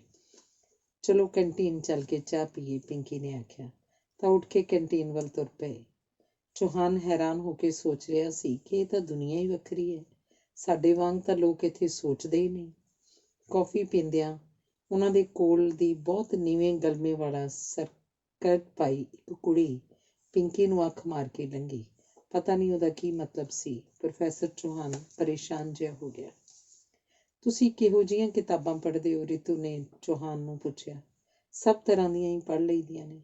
ਓਲਡ ਕਲਾਸੀਕਲ ਮੈਨੂੰ ਜ਼ਿਆਦਾ ਚੰਗੀਆਂ ਲੱਗਦੀਆਂ ਨੇ, ਚੌਹਾਨ ਬੋਲੇ। ਕਲਾਸਿਕ ਦਾ ਮਤਲਬ ਹੈ ਪਿਛਲੇ ਜ਼ਮਾਨੇ ਦੀਆਂ, ਰੀਤੂ ਨੇ ਹੱਸ ਕੇ ਆਖਿਆ। ਇਹ ਮੰਨੋ ਮਹਾਰਾਜ ਕਿ ਤੁਸੀਂ 12ਵੀਂ ਸਦੀ 'ਚ ਜੀ ਰਹੇ ਹੋ, ਜਦੋਂ ਬੰਦਾ ਤਾਰੇ ਤੋੜ ਲਿਆਉਂਦਾ ਤੇ ਆਰਟੀਫਿਸ਼ਲ ਬੰਦੇ ਬਣਾ ਰਿਹਾ। ਕੀ ਉਹ ਰੱਬ ਨਾਲੋਂ ਘੱਟ ਹੈ? ਫਿਰ ਕਿਸ ਰੱਬ ਤੋਂ ਡਰਨਾ ਹੋਇਆ? ਬੰਦੇ ਨੂੰ ਸਿਰਫ ਤੇ ਸਿਰਫ ਆਪਣੀ ਖੁਸ਼ੀ ਲਈ ਜਿਉਣਾ ਚਾਹੀਦਾ, ਪਿੰਕੀ ਦੱਸ ਰਹੀ ਸੀ। ਖੁਸ਼ੀ ਦਾ ਆਧਾਰ ਵੀ ਹਰ ਬੰਦੇ ਦਾ ਆਪਣਾ ਆਪਣਾ ਹੁੰਦਾ ਹੈ। ਕਿਸੇ ਨੂੰ ਅਮੀਰੀ 'ਚੋਂ ਖੁਸ਼ੀ ਮਿਲਦੀ ਹੈ, ਕਿਸੇ ਨੂੰ ਕਲਾ ਵਿੱਚੋਂ, ਕਿਸੇ ਨੂੰ ਸਾਫ਼ ਸੁਥਰੇ ਜੀਵਨ ਵਿੱਚੋਂ, ਕਿਸੇ ਨੂੰ ਚੋਰੀਆਂ ਡਾਕਿਆਂ 'ਚੋਂ, ਚੌਹਾਨ ਬੋਲਿਆ। ਇਹ ਨਿਰੋਲ ਪ੍ਰੋਫੈਸਰਾਂ ਵਾਲੀਆਂ ਗੱਲਾਂ ਨੇ ਪ੍ਰੋਫੈਸਰ ਸਾਹਿਬ। ਖੁਸ਼ੀ ਸਿਧਾਂਤਾਂ 'ਚ ਨਹੀਂ ਹੁੰਦੀ, ਖੁਸ਼ੀ ਪਲਾਂ ਛਿਨਾਂ 'ਚ ਹੁੰਦੀ ਹੈ। ਪੁਰਾਤਨ ਗੁਰੂ ਤੇ ਸ਼ਿਸ਼ ਦਾ ਰਿਸ਼ਤਾ ਸਿਧਾਂਤਕ ਸੀ ਅਸੀਂ ਜੇ ਜੋ ਇਕੱਠੇ ਬੈਠ ਕੇ ਕੌਫੀ ਪੀ ਰਹੇ ਹਾਂ, ਇਸ ਪਲ ਦੀ ਖੁਸ਼ੀ ਹੈ, ਰਿਤੂ ਨੇ ਦੱਸਿਆ। ਪ੍ਰੋਫੈਸਰ ਚੌਹਾਨ ਹੈਰਾਨ ਹੋ ਕੇ ਉਹਨਾਂ ਦੀਆਂ ਗੱਲਾਂ ਸੁਣ ਰਿਹਾ ਸੀ। ਘੜੀ ਦੇਖ ਕੇ ਆਖਣ ਲੱਗਾ, ਮੇਰੇ ਪੀਰੀਅਡ ਦਾ ਸਮਾਂ ਹੋ ਗਿਆ, ਤੇ ਉੱਠ ਖੜਾ ਹੋਇਆ। ਤੇ ਨਾਲ ਹੀ ਰਿਤੂ ਤੇ ਪਿੰਕੀ ਉੱਠ ਖੜੀਆਂ ਹੋਈਆਂ। ਚੌਹਾਨ ਨੇ ਦੇਖਿਆ ਚੁਫੇਰੇ ਮੁੰਡੇ ਕੁੜੀਆਂ ਰਲ ਕੇ ਕੌਫੀ ਪੀ ਰਹੇ ਸਨ। ਵਿੱਚ ਕੋਈ ਪ੍ਰੋਫੈਸਰ ਵੀ ਬੈਠਾ ਸੀ। ਉਸ ਦਿਨ ਪੀਰੀਅਡ ਖਤਮ ਕਰਕੇ ਜਦੋਂ ਘਰ ਗਿਆ ਤਾਂ ਸੁਰੇਸ਼ ਨੂੰ ਆਖਣ ਲੱਗਾ, ਸੁਰੇਸ਼ ਯਾਰ, ਇੱਥੇ ਕੁੜੀਆਂ ਬੜੀਆਂ ਤੇਜ਼ ਨੇ। ਆਪਣਾ ਕੀ ਵਿਗੜਦਾ, ਮੌਜ ਮੇਲਾ ਕਰੋ, ਬਸ ਇੰਨਾ ਖਿਆਲ ਰੱਖੋ ਕੁੜੀ ਅਮੀਰ ਹੋਵੇ, ਤੁਹਾਡੇ ਸਿਰੋਂ ਖਾਣ ਵਾਲੀ ਨਾ ਹੋਵੇ। ਸੁਰੇਸ਼ ਦੀ ਗੱਲ ਸੁਣ ਕੇ ਚੌਹਾਨ ਨੂੰ ਅਜੀਬ ਜਿਹਾ ਤਾਂ ਲੱਗਿਆ, ਪਰ ਉਹਨੇ ਆਖਿਆ ਕੁਝ ਨਾ। ਉਹਨੂੰ ਤਾਂ ਸਗੋਂ ਇਹ ਅਜੀਬ ਲੱਗਦਾ ਸੀ ਕਿ ਬੰਦਿਆਂ ਦੇ ਨਾਲ ਹੁੰਦਿਆਂ ਕੁੜੀ ਪੈਸੇ ਦੇਵੇ। ਖੈਰ, ਉਹ ਚੁੱਪ ਰਿਹਾ। ਸੁਰੇਸ਼ ਚੌਹਾਨ ਵੱਲ ਝਾਕ ਕੇ ਆਖਣ ਲੱਗਾ, ਇੱਥੇ ਮੁੰਡੇ ਮਾਰਕੀਟ ਵਿੱਚ ਗੁਰਦੁਆਰੇ ਦੇ ਨੇੜੇ ਮੀਲ ਲੰਬੀਆਂ ਸੈਕਿੰਡ ਹੈਂਡ ਕਿਤਾਬਾਂ ਦੀਆਂ ਲਾਈਨਾਂ ਹੁੰਦੀਆਂ ਨੇ। ਕਈ ਲੋਕ ਤਾਂ ਇੱਕ ਵਾਰ ਕਿਤਾਬ ਪੜ੍ਹੀ, ਰੱਦੀ 'ਚ ਵਗਾਹ ਮਾਰੀ, ਤੇ ਰੱਦੀ ਵਾਲੇ ਗਾਹਾਂ ਇਹਨਾਂ ਸੈਕਿੰਡ ਹੈਂਡ ਕਿਤਾਬਾਂ ਵੇਚਣ ਵਾਲਿਆਂ ਨੂੰ ਵੇਚ ਦਿੰਦੇ ਨੇ। ਇਉਂ ਕਈ ਵਾਰ ਤੁਹਾਨੂੰ ਨਵੀਆਂ ਨਕੋਰ ਵਧੀਆ ਕਿਤਾਬਾਂ 10-10, 15-15 ਰੁਪਏ 'ਚ ਮਿਲ ਜਾਂਦੀਆਂ ਨੇ। ਇਸ ਐਤਵਾਰ ਤੈਨੂੰ ਵਿਖਾ ਕੇ ਲਿਆਵਾਂਗਾ। 500 ਹੱਦ 1000 ਰੁਪਏ 'ਚ ਤੁਸੀਂ ਦੁਨੀਆ ਦੀਆਂ ਬਿਹਤਰੀਨ ਕਿਤਾਬਾਂ ਨਾਲ ਆਪਣਾ ਰੈਕ ਭਰ ਸਕਦੇ ਹੋ। ਕੁੜੀਆਂ ਤਾਂ ਇੰਨੇ ਨਾਲ ਹੀ ਇੰਪ੍ਰੈਸ ਹੋ ਜਾਂਦੀਆਂ ਨੇ ਕਿ ਪ੍ਰੋਫੈਸਰ ਕਿੰਨੀਆਂ ਕਿਤਾਬਾਂ ਪੜ੍ਹਦਾ, ਕਿੰਨਾ ਲਾਇਕ ਹੋਏਗਾ। ਦੂਜੀ ਗੱਲ ਹੈ, ਕੁਝ ਕੁ ਚੰਗੇ ਸ਼ੇਅਰ ਯਾਦ ਕਰ ਲਓ, ਕੁਝ ਕੁ ਚੰਗੀਆਂ ਫਿਲਮਾਂ ਦੇਖ ਲਓ, ਫਿਰ ਤਾਂ ਜਿਹੜੀ ਮਰਜ਼ੀ ਕੁੜੀ ਨੂੰ ਪਟਾ ਲਓ। ਚੌਹਾਨ ਹੈਰਾਨ ਹੋ ਕੇ ਸੁਰੇਸ਼ ਦੀਆਂ ਗੱਲਾਂ ਸੁਣ ਰਿਹਾ ਸੀ। ਉਹਨੂੰ ਲੱਗਦਾ ਜਿਵੇਂ ਉਹ ਕਿਸੇ ਹੋਰ ਹੀ ਦੁਨੀਆ 'ਚ ਆ ਗਿਆ ਸੀ। ਇੱਥੇ ਲੋਕ ਜੀ ਤਾਂ ਰਹੇ ਸਨ, ਪਰ ਕਿਸੇ ਨੂੰ ਇਹ ਚਿੱਤ ਚੇਤਾ ਨਹੀਂ ਸੀ ਕਿ ਉਹ ਕਿਉਂ ਜੀ ਰਹੇ ਨੇ। ਉਹ ਸੁਰੇਸ਼ ਨੂੰ ਦੱਸਣਾ ਚਾਹੁੰਦਾ ਸੀ ਕਿ ਇਸ ਐਤਵਾਰ ਉਹ ਫਿਲਮ ਦੇਖਣ ਜਾਏਗਾ, ਪਿੰਕੀ ਤੇ ਰਿਤੂ ਨਾਲ, ਪਰ ਇਹ ਗੱਲ ਦੱਸਦਿਆਂ ਉਹਨੂੰ ਝਿਜਕ ਮਹਿਸੂਸ ਹੋ ਰਹੀ ਸੀ। 6ਵਾਂ ਅਧਿਆਇ। ਦਿਨ 'ਚ ਪਤਾ ਨਹੀਂ ਕਿੰਨੀ ਵਾਰੀ ਚੌਹਾਨ ਨੂੰ ਇਹ ਗੱਲ ਯਾਦ ਆ ਜਾਂਦੀ ਸੀ ਕਿ ਉਹਨੇ ਫਿਲਮ ਵੇਖਣ ਜਾਣਾ। ਦਿਲ ਵਿੱਚ ਇਹ ਵੀ ਸੋਚਦਾ, ਉਹਨਾਂ ਨਾਲ ਉੱਥੇ ਬੈਠੇ ਨੂੰ ਜੇ ਕਿਸੇ ਵਾਕਫ ਨੇ ਦੇਖ ਲਿਆ, ਜਾਂ ਕਿਸੇ ਪ੍ਰੋਫੈਸਰ ਜਾਂ ਕਿਸੇ ਮੁੰਡੇ ਕੁੜੀ ਨੇ ਦੇਖ ਲਿਆ ਤਾਂ ਕੀ ਸੋਚਣਗੇ। ਫਿਰ ਉਹਨੂੰ ਸੁਰੇਸ਼ ਦੀਆਂ ਗੱਲਾਂ ਯਾਦ ਆ ਜਾਂਦੀਆਂ ਕਿ ਪਿਆਰੇ, ਦਿੱਲੀ ਹੈ, ਲੰਡਨ ਵਰਗੀ ਦਿੱਲੀ, ਜਿੱਥੇ ਕਿਸੇ ਦਾ ਕਿਸੇ ਨਾਲ ਕੋਈ ਮਤਲਬ ਨਹੀਂ, ਹਰ ਕੋਈ ਆਪਣੇ ਆਪ ਲਈ ਜਿਉਂਦਾ। ਇੱਥੇ ਕੋਈ ਕਿਸੇ ਦੂਜੇ ਵੱਲ ਧਿਆਨ ਹੀ ਨਹੀਂ ਦਿੰਦਾ। ਨਾਲੇ ਜੇ ਕੋਈ ਦੇਖ ਵੀ ਲਵੇਗਾ ਤਾਂ ਕੀ ਹੋ ਜੂ। ਕਲਾਸ 'ਚ ਵੀ ਮੁੜ ਉਹਦਾ ਧਿਆਨ ਪਿੰਕੀ ਤੇ ਰਿਤੂ ਵੱਲ ਚਲਿਆ ਜਾਂਦਾ। ਕਿੱਡੇ ਸੋਹਣੇ ਕੱਪੜੇ ਪਾਉਂਦੀਆਂ ਸਨ ਉਹ, ਛੋਟੇ ਛੋਟੇ ਵਾਲ ਹੋਣ ਦੇ ਬਾਵਜੂਦ ਕੁੰਡਲਾਂ ਬਣਾ ਕੇ ਮੋਢਿਆਂ ਉੱਪਰ ਸੁੱਟੇ ਕਿੱਡੇ ਸੋਹਣੇ ਲੱਗਦੇ ਸਨ। ਸਾਡੇ ਪਿੰਡਾਂ ਕੰਨੀ ਬਹੁਆਂ ਕੁੜੀਆਂ ਨੂੰ ਇੱਕੋ ਰੰਗ ਦੀ ਲਿਪਸਟਿਕ ਲਗਾਉਣ ਦਾ ਪਤਾ ਹੈ, ਉਹ ਵੀ ਗੂੜ੍ਹੀ ਲਾਲ। ਕੱਪੜਿਆਂ ਨਾਲ ਮੈਚ ਕਰਕੇ ਲਿਪਸਟਿਕ ਲਗਾਉਂਦੀਆਂ ਸਨ ਤੇ ਕਿੱਡੇ ਸੋਹਣੇ ਤਰੀਕੇ ਨਾਲ ਗੱਲ ਕਰਦੀਆਂ ਸਨ। ਮਨ ਹੀ ਮਨ ਉਹਦਾ ਜੀਅ ਕਰਦਾ ਕਿ ਉਹ ਜਮਾਤਾਂ ਇਉਂ ਹੀ ਤੁਰਦੀਆਂ ਜਾਣ ਤੇ ਪਿਛਲਾ ਸਭ ਕੁਝ ਭੁੱਲ ਭੁਲਾ ਕੇ ਉਹ ਇੱਥੇ ਇਉਂ ਹੀ ਜਿਉਂ ਜਾਵੇ। ਤਨਖਾਹ ਮਿਲਣ ਤੇ ਉਹਨੇ ਸੁਰੇਸ਼ ਨੂੰ ਨਾਲ ਲਿਜਾ ਕੇ ਨਵੇਂ ਕੱਪੜੇ ਖਰੀਦ ਲਏ ਸਨ, ਨਵੇਂ ਬੂਟ ਲੈ ਲਏ ਸਨ। ਉਹ ਹੈਰਾਨ ਹੋਇਆ ਕਿ ਇੱਥੇ ਰੁਮਾਲ ਵੀ 50-50 ਰੁਪਏ ਤੱਕ ਦੇ ਸਨ। ਸੁਰੇਸ਼ ਦੇ ਆਖਣ ਤੇ ਉਹਨੇ 1 ਸੈਂਟ ਦੀ ਸ਼ੀਸ਼ੀ ਲਈ, ਪਰ ਸ਼ੀਸ਼ੀ ਨੂੰ ਦੇਖ ਕੇ ਸੁਰੇਸ਼ ਨੇ ਦੱਸਿਆ, ਇਹ ਤਾਂ ਕੁੜੀਆਂ ਵਾਲਾ ਸੈਂਟ ਹੈ। ਉਹਨੂੰ ਲੱਗਿਆ ਇਹ ਕਿੱਡਾ ਬੁੱਧੂ ਹੈ ਵੀ ਉਹਨੂੰ ਇਹ ਵੀ ਨਹੀਂ ਪਤਾ ਕਿ ਬੰਦਿਆਂ ਤੇ ਕੁੜੀਆਂ ਦੇ ਸੈਂਟ ਅੱਡੋ ਅੱਡ ਹੁੰਦੇ ਨੇ। ਹੌਲੀ ਹੌਲੀ ਦਿਨ ਖਿਸਕਦੇ ਗਏ। ਐਤਵਾਰ ਆ ਗਿਆ। ਉਹਨੇ ਮੋਬਾਈਲ ਤੇ ਰਿਤੂ ਨੂੰ ਪੁੱਛਿਆ ਕਿਹੜੇ ਸਿਨੇਮੇ ਚੱਲਣਾ ਹੈ ਤੇ ਕਿਹੜੀ ਫਿਲਮ ਵੇਖਣੀ ਹੈ। ਰਿਤੂ ਨੇ ਦੱਸਿਆ, ਪਿੰਕੀ ਨੇ ਟਿਕਟਾਂ ਮੰਗਵਾ ਰੱਖੀਆਂ ਨੇ, 6:30 ਵਜੇ ਵਾਲਾ ਸ਼ੋਅ ਚੱਲਾਂਗੇ। ਤੁਸੀਂ 6 ਵਜੇ ਨੂੰ ਨੀਲਮ ਥੀਏਟਰ ਪਹੁੰਚ ਜਾਣਾ। ਉਹ ਸੋਚ ਰਿਹਾ ਸੀ ਟਿਕਟਾਂ ਮੈਂ ਲੈ ਲਾਂਗਾ, ਪਰ ਇਹ ਕੁੜੀਆਂ ਤਾਂ ਬੜੀਆਂ ਤੇਜ਼ ਸਨ। ਉਹ 6 ਵਜੇ ਤੋਂ ਵੀ ਕੁਝ ਮਿੰਟ ਪਹਿਲਾਂ ਨੀਲਮ ਥੀਏਟਰ ਪਹੁੰਚ ਗਿਆ। 6 ਵਜੇ ਮੈਟਨੀ ਸ਼ੋਅ ਖਤਮ ਹੋਇਆ। ਕਿੰਨੀ ਸਾਰੀ ਭੀੜ ਸਿਨੇਮੇ ਤੋਂ ਬਾਹਰ ਨਿਕਲੀ ਤੇ ਉਹ ਸੋਚ ਰਿਹਾ ਸੀ, ਇੰਨੀ ਭੀੜ ਵਿੱਚ ਮੈਂ ਰਿਤੂ ਤੇ ਪਿੰਕੀ ਨੂੰ ਕਿਵੇਂ ਲੱਭਾਂਗਾ। ਪਰ ਕੁਝ ਹੀ ਮਿੰਟਾਂ ਬਾਅਦ ਭੀੜ ਉੱਥੋਂ ਹਟ ਗਈ। ਪੂਰੇ 6:15 ਵਜੇ ਪਿੰਕੀ ਤੇ ਰਿਤੂ ਲੰਮੀ ਸਾਰੀ ਕਾਰ ਵਿੱਚ ਉਹਦੇ ਕੋਲੋਂ ਦੀ ਲੰਘੀਆਂ। ਕਾਰ ਖੜੀ ਕਰਕੇ ਉਸ ਵੱਲ ਤੁਰੀਆਂ ਆ ਰਹੀਆਂ ਸਨ। ਉਹਦੇ ਮਨ 'ਚ ਆਇਆ, ਏਡੀਆਂ ਕਾਰਾਂ ਚਲਾਉਂਦੀਆਂ ਕੁੜੀਆਂ ਨੂੰ ਡਰ ਨਹੀਂ ਲੱਗਦਾ। ਹੈਲੋ ਪ੍ਰੋਫੈਸਰ ਸਾਹਿਬ, ਅਸੀਂ ਲੇਟ ਤਾਂ ਨਹੀਂ? ਘੜੀ ਦੇਖਦਿਆਂ ਪਿੰਕੀ ਨੇ ਆਖਿਆ। ਨਹੀਂ, ਮੈਂ ਵੀ ਹੁਣੇ ਆਇਆ। ਪ੍ਰੋਫੈਸਰ ਨੇ ਗੱਪ ਮਾਰੀ। ਉਹ ਇਹ ਨਹੀਂ ਸੀ ਦੱਸਣਾ ਚਾਹੁੰਦਾ ਕਿ ਉਹ ਇੱਥੇ ਖੜਾ ਉਹਨਾਂ ਦਾ ਇੰਤਜ਼ਾਰ ਕਰ ਰਿਹਾ ਸੀ। ਫਿਰ ਅੱਗੇ ਪਿੰਕੀ ਦੇ ਪਿੱਛੇ ਰਿਤੂ ਤੇ ਪ੍ਰੋਫੈਸਰ ਸਿਨੇਮਾ ਦੇ ਅੰਦਰ ਪੌੜੀਆਂ ਚੜ੍ਹ ਕੇ ਗੈਲਰੀ 'ਚ ਪਹੁੰਚ ਗਏ ਤੇ ਸੀਟ ਨੰਬਰ ਦੇਖ ਕੇ ਬੈਠ ਗਏ। ਰਿਤੂ ਉਹਦੇ ਖੱਬੇ ਪਾਸੇ ਸੀ ਤੇ ਪਿੰਕੀ ਸੱਜੇ। ਜਾਣ ਬੁੱਝ ਕੇ ਉਹਨਾਂ ਨੇ ਉਹਨੂੰ ਸੈਂਟਰ 'ਚ ਬਿਠਾ ਦਿੱਤਾ ਸੀ। ਫਿਲਮ ਸ਼ੁਰੂ ਹੋਈ। ਦ ਲਵ ਸਟੋਰੀ। ਪ੍ਰੋਫੈਸਰ ਚੌਹਾਨ ਨੂੰ ਖਿਆਲ ਨਹੀਂ ਸੀ ਕਿ ਅੰਗਰੇਜ਼ੀ ਫਿਲਮ ਹੋਏਗੀ। ਰੀਤੂ ਨੇ ਦੱਸਿਆ, ਇਹ ਬੜੇ ਮਸ਼ਹੂਰ ਨਾਵਲ ਦੀ ਫਿਲਮ ਬਣਾਈ ਗਈ ਹੈ। ਅੰਗਰੇਜ਼ੀ ਦੀ ਇਸ ਫਿਲਮ ਵਿੱਚ ਪਾਤਰ ਤੁਰਦੇ ਫਿਰਦੇ ਤਾਂ ਚੌਹਾਨ ਨੂੰ ਦਿਸਦੇ ਸਨ, ਪਰ ਬੋਲਚਾਲ ਦੀ ਅੰਗਰੇਜ਼ੀ ਵਿੱਚੋਂ ਹੀ ਸਮਝ ਆ ਰਹੀ ਸੀ। ਹਾਲ ਦੀਆਂ ਲਾਈਟਾਂ ਬੁਝੀਆਂ ਹੋਈਆਂ ਸਨ। ਅੰਗਰੇਜ਼ੀ ਫਿਲਮ ਦਾ ਮਾਹੌਲ ਬੜਾ ਰੋਮਾਂਟਿਕ ਸੀ। ਪਿੰਕੀ ਨੇ ਚੌਹਾਨ ਦੇ ਮੋਢੇ ਨਾਲ ਸਿਰ ਲਾਉਂਦਿਆਂ ਆਖਿਆ, ਅੱਜ ਤਾਂ ਤੁਹਾਡੇ ਕੋਲੋਂ ਬੜੀ ਵਧੀਆ ਖੁਸ਼ਬੂ ਆ ਰਹੀ ਹੈ, ਤੇ ਇੱਕ ਹੱਥ ਉਹਦੇ ਹੱਥ ਉੱਤੇ ਰੱਖ ਦਿੱਤਾ। ਚੌਹਾਨ ਦੇ ਜਿਸਮ 'ਚ ਜਿਵੇਂ ਕਰੰਟ ਲੰਘ ਗਿਆ। ਉਹਨੇ ਤਰਬ ਕੇ ਰੀਤੂ ਵੱਲ ਵੇਖਿਆ ਕਿ ਉਹ ਕਿਧਰੇ ਦੇਖ ਤਾਂ ਨਹੀਂ ਰਹੀ, ਪਰ ਰੀਤੂ ਦਾ ਤਾਂ ਸਾਰਾ ਧਿਆਨ ਜਿਵੇਂ ਫਿਲਮ 'ਚ ਸੀ। ਪ੍ਰੋਫੈਸਰ ਚੌਹਾਨ ਦਾ ਸਾਹ 'ਚ ਸਾਹ ਆਇਆ। ਪਿੰਕੀ ਦਾ ਆਪਣੀ ਬਾਂਹ ਨਾਲ ਲੱਗਿਆ ਜਿਸਮ ਉਹਦੇ ਮਨ ਨੂੰ ਪਤਾ ਨਹੀਂ ਕਿੱਥੋਂ ਉਡਾ ਕੇ ਕਿੱਥੇ ਲੈ ਗਿਆ।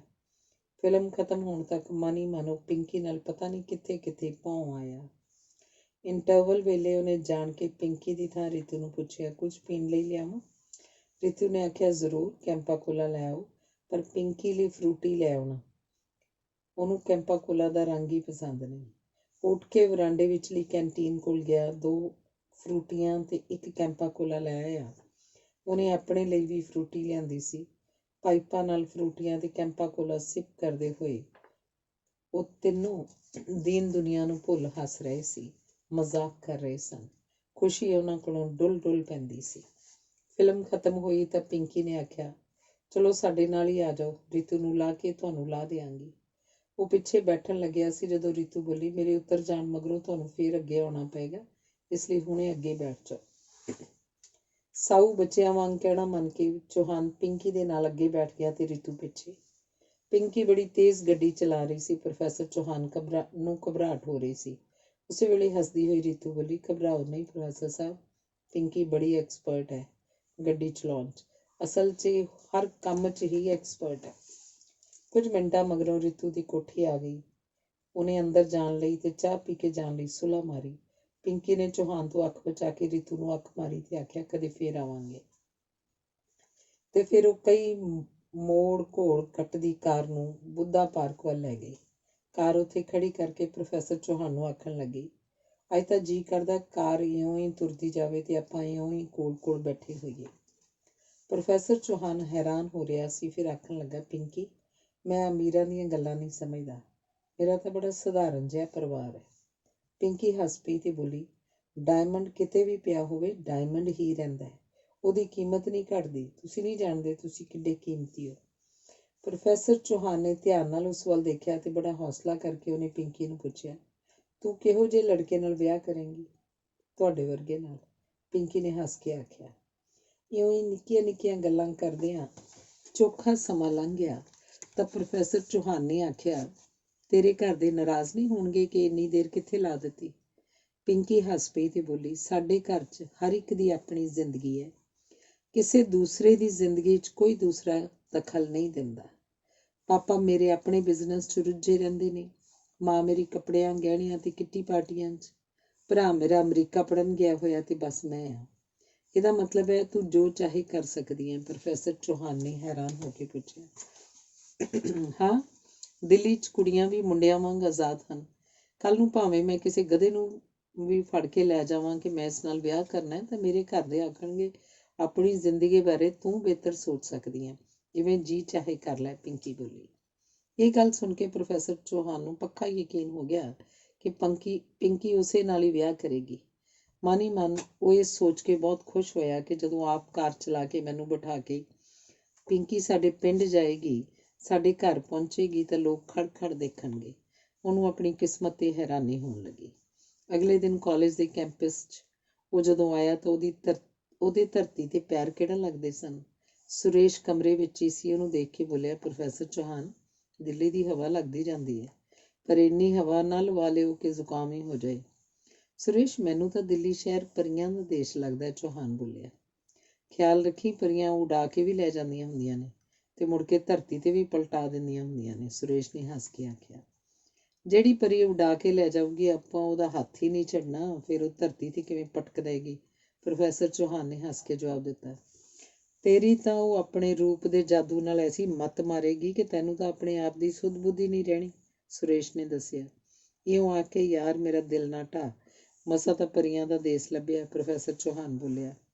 ਇਹੀ ਤਾਂ ਮੈਂ ਤੈਨੂੰ ਦੱਸਣ ਲੱਗਿਆ ਕਿ ਪਰੀਆਂ ਦੇ ਦਿਲ ਨਹੀਂ ਹੁੰਦੇ। ਉੱਡਣ ਲੱਗਿਆ ਆਪਣਾ ਦਿਲ ਮੈਨੂੰ ਫੜਾ ਜਾਈਂ। ਸੁਰੇਸ਼ ਨੇ ਫਿਰ ਮਜ਼ਾਕ ਕੀਤਾ। ਪ੍ਰੋਫੈਸਰ ਚੌਹਾਨ ਨੂੰ ਸੁਰੇਸ਼ ਦੀਆਂ ਗੱਲਾਂ ਵਾਧੂ ਮਜ਼ਾਕ ਲੱਗ ਰਹੀਆਂ ਸਨ। ਉਹ ਤੇ ਪਿੰਕੀ ਦੇ ਪਿਆਰ ਦਾ ਕੀਲਿਆ ਪਿਆ ਸੀ, ਜਾਗਦਾ ਵੀ ਸੁਪਨੇ ਦੇਖ ਰਿਹਾ ਸੀ। ਉਹਨੂੰ ਲੱਗਦਾ ਸੀ ਪਿੰਕੀ ਨੇ ਆਪਣੇ ਘਰਦਿਆਂ ਨੂੰ ਮਨਾ ਲੈਣਾ ਹੈ। ਅਸੀਂ ਇੱਥੇ ਦਿੱਲੀ ਵਿੱਚ ਹੀ ਛੋਟਾ ਜਿਹਾ ਘਰ ਲੈ ਕੇ ਰਹਿਣ ਲੱਗ ਜਾਣਾ ਹੈ। ਜੇ ਉਹ ਏਡੇ ਅਮੀਰ ਨੇ ਤਾਂ ਘਰ ਵੀ ਲੈ ਦੇਣਗੇ ਤੇ MA ਮਗਰੋਂ ਪਿੰਕੀ ਨੂੰ ਨੌਕਰੀ ਲੈ ਕੇ ਦੇਣੀ ਉਹਨਾਂ ਲਈ ਖਾਸ ਗੱਲ ਨਹੀਂ ਹੋਏਗੀ। ਉਹਨੇ ਰੀਤੂ ਨੂੰ ਇੱਕ ਦਿਨ ਪੁੱਛਿਆ, ਰੀਤੂ ਤੇਰੀ ਸਹੇਲੀ ਤੇਰੇ ਨਾਲ ਸਾਰੀਆਂ ਗੱਲਾਂ ਕਰ ਲੈਂਦੀ ਹੈ? ਹਾਂ ਸਰ, ਤੁਹਾਡੇ ਬਾਰੇ ਉਹ ਬੜੀ ਭਾਵੁਕ ਹੈ, ਰੀਤੂ ਬੋਲੀ। ਗਰਮੀਆਂ ਦੀਆਂ ਛੁੱਟੀਆਂ ਹੋਣ ਵਾਲੀਆਂ ਸਨ। ਪ੍ਰੋਫੈਸਰ ਚੌਹਾਨ ਨੂੰ ਲੱਗਿਆ ਪਿੰਕੀ ਤਾਂ ਆਪਣੇ ਘਰਦਿਆਂ ਨਾਲ ਕਿਧਰੇ ਪਹਾੜ ਤੇ ਚਲੀ ਜਾਏਗੀ। ਉਹ ਇੰਨਾ ਸਮਾਂ ਕਿਵੇਂ ਗੁਜ਼ਾਰੇਗਾ? ਛੁੱਟੀਆਂ ਹੋਣ 'ਚ 2 ਦਿਨ ਰਹਿੰਦੇ ਸਨ ਜਦੋਂ ਇੱਕ ਦਿਨ ਰੀਤੂ ਤੇ ਪਿੰਕੀ ਉਹਦੇ ਕੋਲ ਆਈਆਂ। ਪਿੰਕੀ ਨੇ ਅੱਜ ਬਹੁਤ ਸੋਹਣੇ ਕੱਪੜੇ ਪਾਏ ਸਨ। ਪ੍ਰੋਫੈਸਰ ਚੌਹਾਨ ਦੇਖਦਾ ਹੀ ਰਹਿ ਗਿਆ।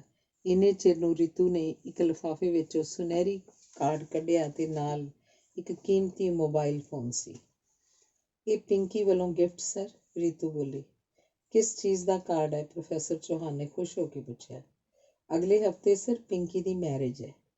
ਵਿਆਹ ਤੋਂ ਮਗਰੋਂ ਇਹਨੇ ਲੰਡਨ ਚਲੀ ਜਾਣਾ, ਫਿਰ ਪਤਾ ਨਹੀਂ ਕਿੰਨੇ ਚਿਰ ਮਗਰੋਂ ਆਵੇ, ਇਸ ਲਈ ਤੁਸੀਂ ਵਿਆਹ 'ਤੇ ਜ਼ਰੂਰ ਆਉਣਾ ਹੈ, ਰੀਤੂ ਬੋਲੀ। ਇਹ ਗੱਲ ਸੁਣ ਕੇ ਪ੍ਰੋਫੈਸਰ ਚੌਹਾਨ ਜਿਵੇਂ ਸੁੰਨ ਹੋ ਗਿਆ। ਉਹਨੇ ਮਸਾਂ ਆਪਣੇ ਆਪ ਨੂੰ ਸੰਭਾਲਿਆ ਤੇ ਰੀਤੂ ਨੂੰ ਪੁੱਛਣ ਲੱਗਿਆ, ਵਿਆਹ ਲੰਡਨ ਕਿਉਂ ਕਰਵਾ ਰਹੇ ਹੋ ਪਿੰਕੀ? ਕੀ ਕਰਦਾ ਹੈ ਲੜਕਾ? ਉਹਨੇ ਇੱਕੋ ਸਾਹ ਪੁੱਛਿਆ। ਸਰ ਡਾਕਟਰ ਹੈ ਉੱਥੇ, ਪਿੰਕੀ ਦੇ ਪਾਪਾ ਦੇ ਦੋਸਤ ਦਾ ਲੜਕਾ ਹੈ। ਇੰਗੇਜਮੈਂਟ ਹੋਈ ਨੂੰ ਵੀ 2 ਸਾਲ ਹੋ ਗਏ। ਹਰ ਰੋਜ਼ ਫੋਨ ਵੀ ਕਰਦਾ ਹੈ, ਰੀਤੂ ਬੋਲੀ। ਅੱਛਾ, ਮੁਬਾਰਕ, ਆਖਦਾ ਪ੍ਰੋਫੈਸਰ ਚੌਹਾਨ ਬਿਨਾਂ ਸੋਚੇ ਕਾਰਡ ਤੇ ਮੋਬਾਈਲ ਫੋਨ ਲੈ ਕੇ ਆਪਣੇ ਕੁਆਟਰ ਵੱਲ ਨੂੰ ਚੱਲ ਪਿਆ। ਉਹਨੂੰ ਸਮਝ ਨਹੀਂ ਸੀ ਆ ਰਹੀ ਕਿ ਪਿੰਕੀ ਇੰਨਾ ਚਿਰ ਉਸ ਨਾਲ ਖੇਡਾਂ ਹੀ ਖੇਡਦੀ ਰਹੀ। ਕਿ ਅੱਜ ਕੱਲ੍ਹ ਇਹ ਵੀ ਕੁੜੀਆਂ ਦਾ ਸ਼ੁਗਲ ਹੈ ਜਾਂ ਬੰਦਿਆਂ ਵਾਂਗੂ ਉਹਨਾਂ ਦੀ ਵੀ ਈਗੋ ਸੈਟਿਸਫਾਈ ਹੁੰਦੀ ਹੈ ਕਿ ਉਹ ਕਿੰਨੇ ਲੋਕਾਂ ਨੂੰ ਮਗਰ ਲਾ ਸਕਦੀਆਂ ਨੇ। ਦਿੱਲੀ ਦੇ ਲੜਕਿਆਂ ਨੂੰ ਸ਼ਾਇਦ ਇਸ ਸਾਰੇ ਕਾਸੇ ਦਾ ਪਹਿਲਾਂ ਹੀ ਪਤਾ ਹੋਵੇ, ਇਸੇ ਲਈ ਉਹ ਜਾਲ 'ਚ ਨਹੀਂ ਫਸਦੇ, ਘੜੀ ਪਲ ਦੇ ਸ਼ੁਗਲ ਮੇਲੇ ਤੱਕ ਹੀ ਰਹਿੰਦੇ ਨੇ। ਇਹ ਗੱਲ ਮੈਂ ਪਹਿਲਾਂ ਕਿਉਂ ਨਾ ਸਮਝ ਸਕਿਆ। ਕਮਰੇ 'ਚ ਜਾ ਕੇ ਬਿਨਾਂ ਬੂਟ ਉਤਾਰਿਆ ਮੰਜੇ 'ਤੇ ਪੈ ਗਿਆ। ਕੁਝ ਚਿਰ ਖਾਲੀ ਅੱਖਾਂ ਨਾਲ ਛੱਤ ਵੱਲ ਝਾਕਦਾ ਰਿਹਾ। ਫਿਰ ਉਹਨੂੰ ਲੱਗਿਆ, ਰੀਤੂ ਮੇਰੇ ਬਾਰੇ ਕੀ ਸੋਚੇਗੀ, ਦੂਜੇ ਲੋਕ ਵੀ ਕੀ ਸੋਚਣਗੇ। ਤੇ 2 ਘੰਟੇ ਉਹ ਜਿਵੇਂ ਆਪਣੇ ਆਪ ਨਾਲ ਘੁਲਦਾ ਰਿਹਾ ਤੇ ਅਖੀਰ ਉਹਨੇ ਆਪਣਾ ਅਸਤੀਫਾ ਲਿਖਿਆ, ਲਿਫਾਫੇ 'ਚ ਬੰਦ ਕੀਤਾ। ਨਾਲ ਹੀ ਪ੍ਰਿੰਸੀਪਲ ਨੂੰ ਇੱਕ ਚਿੱਠੀ ਲਿਖੀ ਕਿ ਘਰੋਗੀ ਕਾਰਨਾਂ ਕਰਕੇ ਮੈਂ ਹੋਰ ਇੱਥੇ ਨਹੀਂ ਰਹਿ ਸਕਦਾ, ਕਿਰਪਾ ਕਰਕੇ ਮੈਨੂੰ ਰਿਲੀਵ ਕਰ ਦਿੱਤਾ ਜਾਏ। ਪਹਿਲਾਂ ਨੋਟਿਸ ਨਾ ਦੇਣ ਕਰਕੇ ਮੇਰੀ 1 ਮਹੀਨੇ ਦੀ ਤਨਖਾਹ ਵੀ ਕੱਟ ਲਈ ਜਾਏ। ਅਸਤੀਫੇ ਵਾਲਾ ਲਿਫਾਫਾ ਇੱਕ ਹੋਰ ਲਿਫਾਫੇ 'ਚ ਪਾ ਕੇ ਲਿਫਾਫਾ ਬੰਦ ਕਰਕੇ ਉਹਨੇ ਸੁਰੇਸ਼ ਨੂੰ ਫੜਾਉਂਦਿਆਂ ਆਖਿਆ, ਅੱਛਾ ਦੋਸਤ, ਮੈਂ ਰਾਤ ਦੀ ਗੱਡੀ ਚਲਿਆ ਜਾਣਾ, ਇਹ ਚਿੱਠੀ ਤੂੰ ਪ੍ਰਿੰਸੀਪਲ ਸਾਹਿਬ ਨੂੰ ਦੇ ਦੇਈਂ।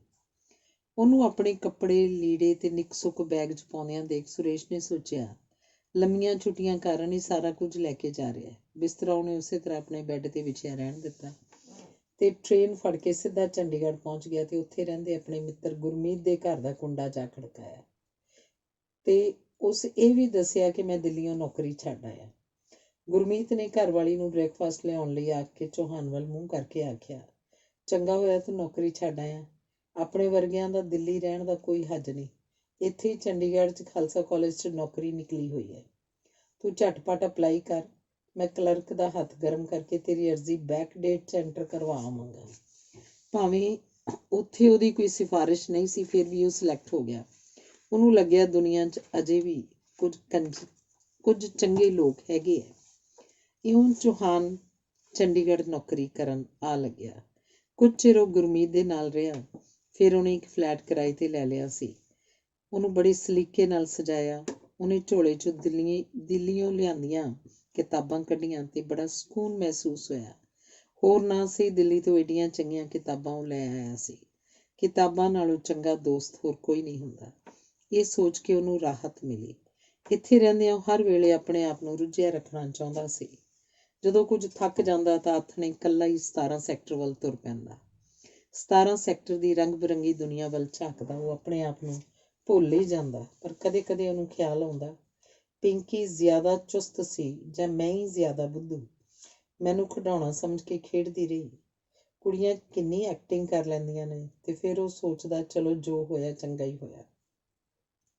ਇਹ ਵੱਡੇ ਲੋਕ ਸੱਚਮੁੱਚ ਹੀ ਕਮੀਨੇ ਹੁੰਦੇ ਨੇ, ਦੂਸਰਿਆਂ ਨੂੰ ਬੰਦੇ ਹੀ ਨਹੀਂ ਸਮਝਦੇ ਤੇ ਇਉਂ ਉਹ ਸ਼ੀਸ਼ਿਆਂ ਦੇ ਪਿੱਛੇ ਤਰ੍ਹਾਂ ਤਰ੍ਹਾਂ ਦੀਆਂ ਦੁਕਾਨਾਂ ਦੇ ਕੋਲ ਦੀ ਲੰਘਦਾ ਲੋਕਾਂ ਦੀ ਭੀੜ ਤੋਂ ਬੇਖਬਰ ਇਕੱਲਾ ਹੀ ਫਿਰਦਾ ਰਹਿੰਦਾ।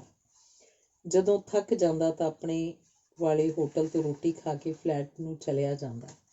ਆ ਕੇ ਉਨੀ ਦੇਰ ਪੜ੍ਹਦਾ ਰਹਿੰਦਾ ਜਿੰਨੀ ਦੇਰ ਉਹਨੂੰ ਨੀਂਦ ਨਾ ਆ ਜਾਂਦੀ। ਕਈ ਵਾਰ ਤਾਂ ਉਹ ਬੇਹੋਸ਼ੀ ਵਰਗੀ ਨੀਂਦ 'ਚ ਡੁੱਬ ਜਾਂਦਾ ਤੇ ਕਈ ਵਾਰੀ ਸੁੱਤਾ ਹੋਇਆ ਵੀ ਪਤਾ ਨਹੀਂ ਕਿੱਥੇ ਕਿੱਥੇ ਭੌਂਦਾ ਰਹਿੰਦਾ। ਸਵੇਰ ਨੂੰ ਜਾਣ ਤੇ ਉਹ ਬੜਾ ਥੱਕਿਆ ਮਹਿਸੂਸ ਕਰਦਾ, ਪਰ ਉਹ ਛੁੱਟੀ ਲੈ ਕੇ ਘਰੇ ਕਦੇ ਨਾ ਬੈਠਦਾ।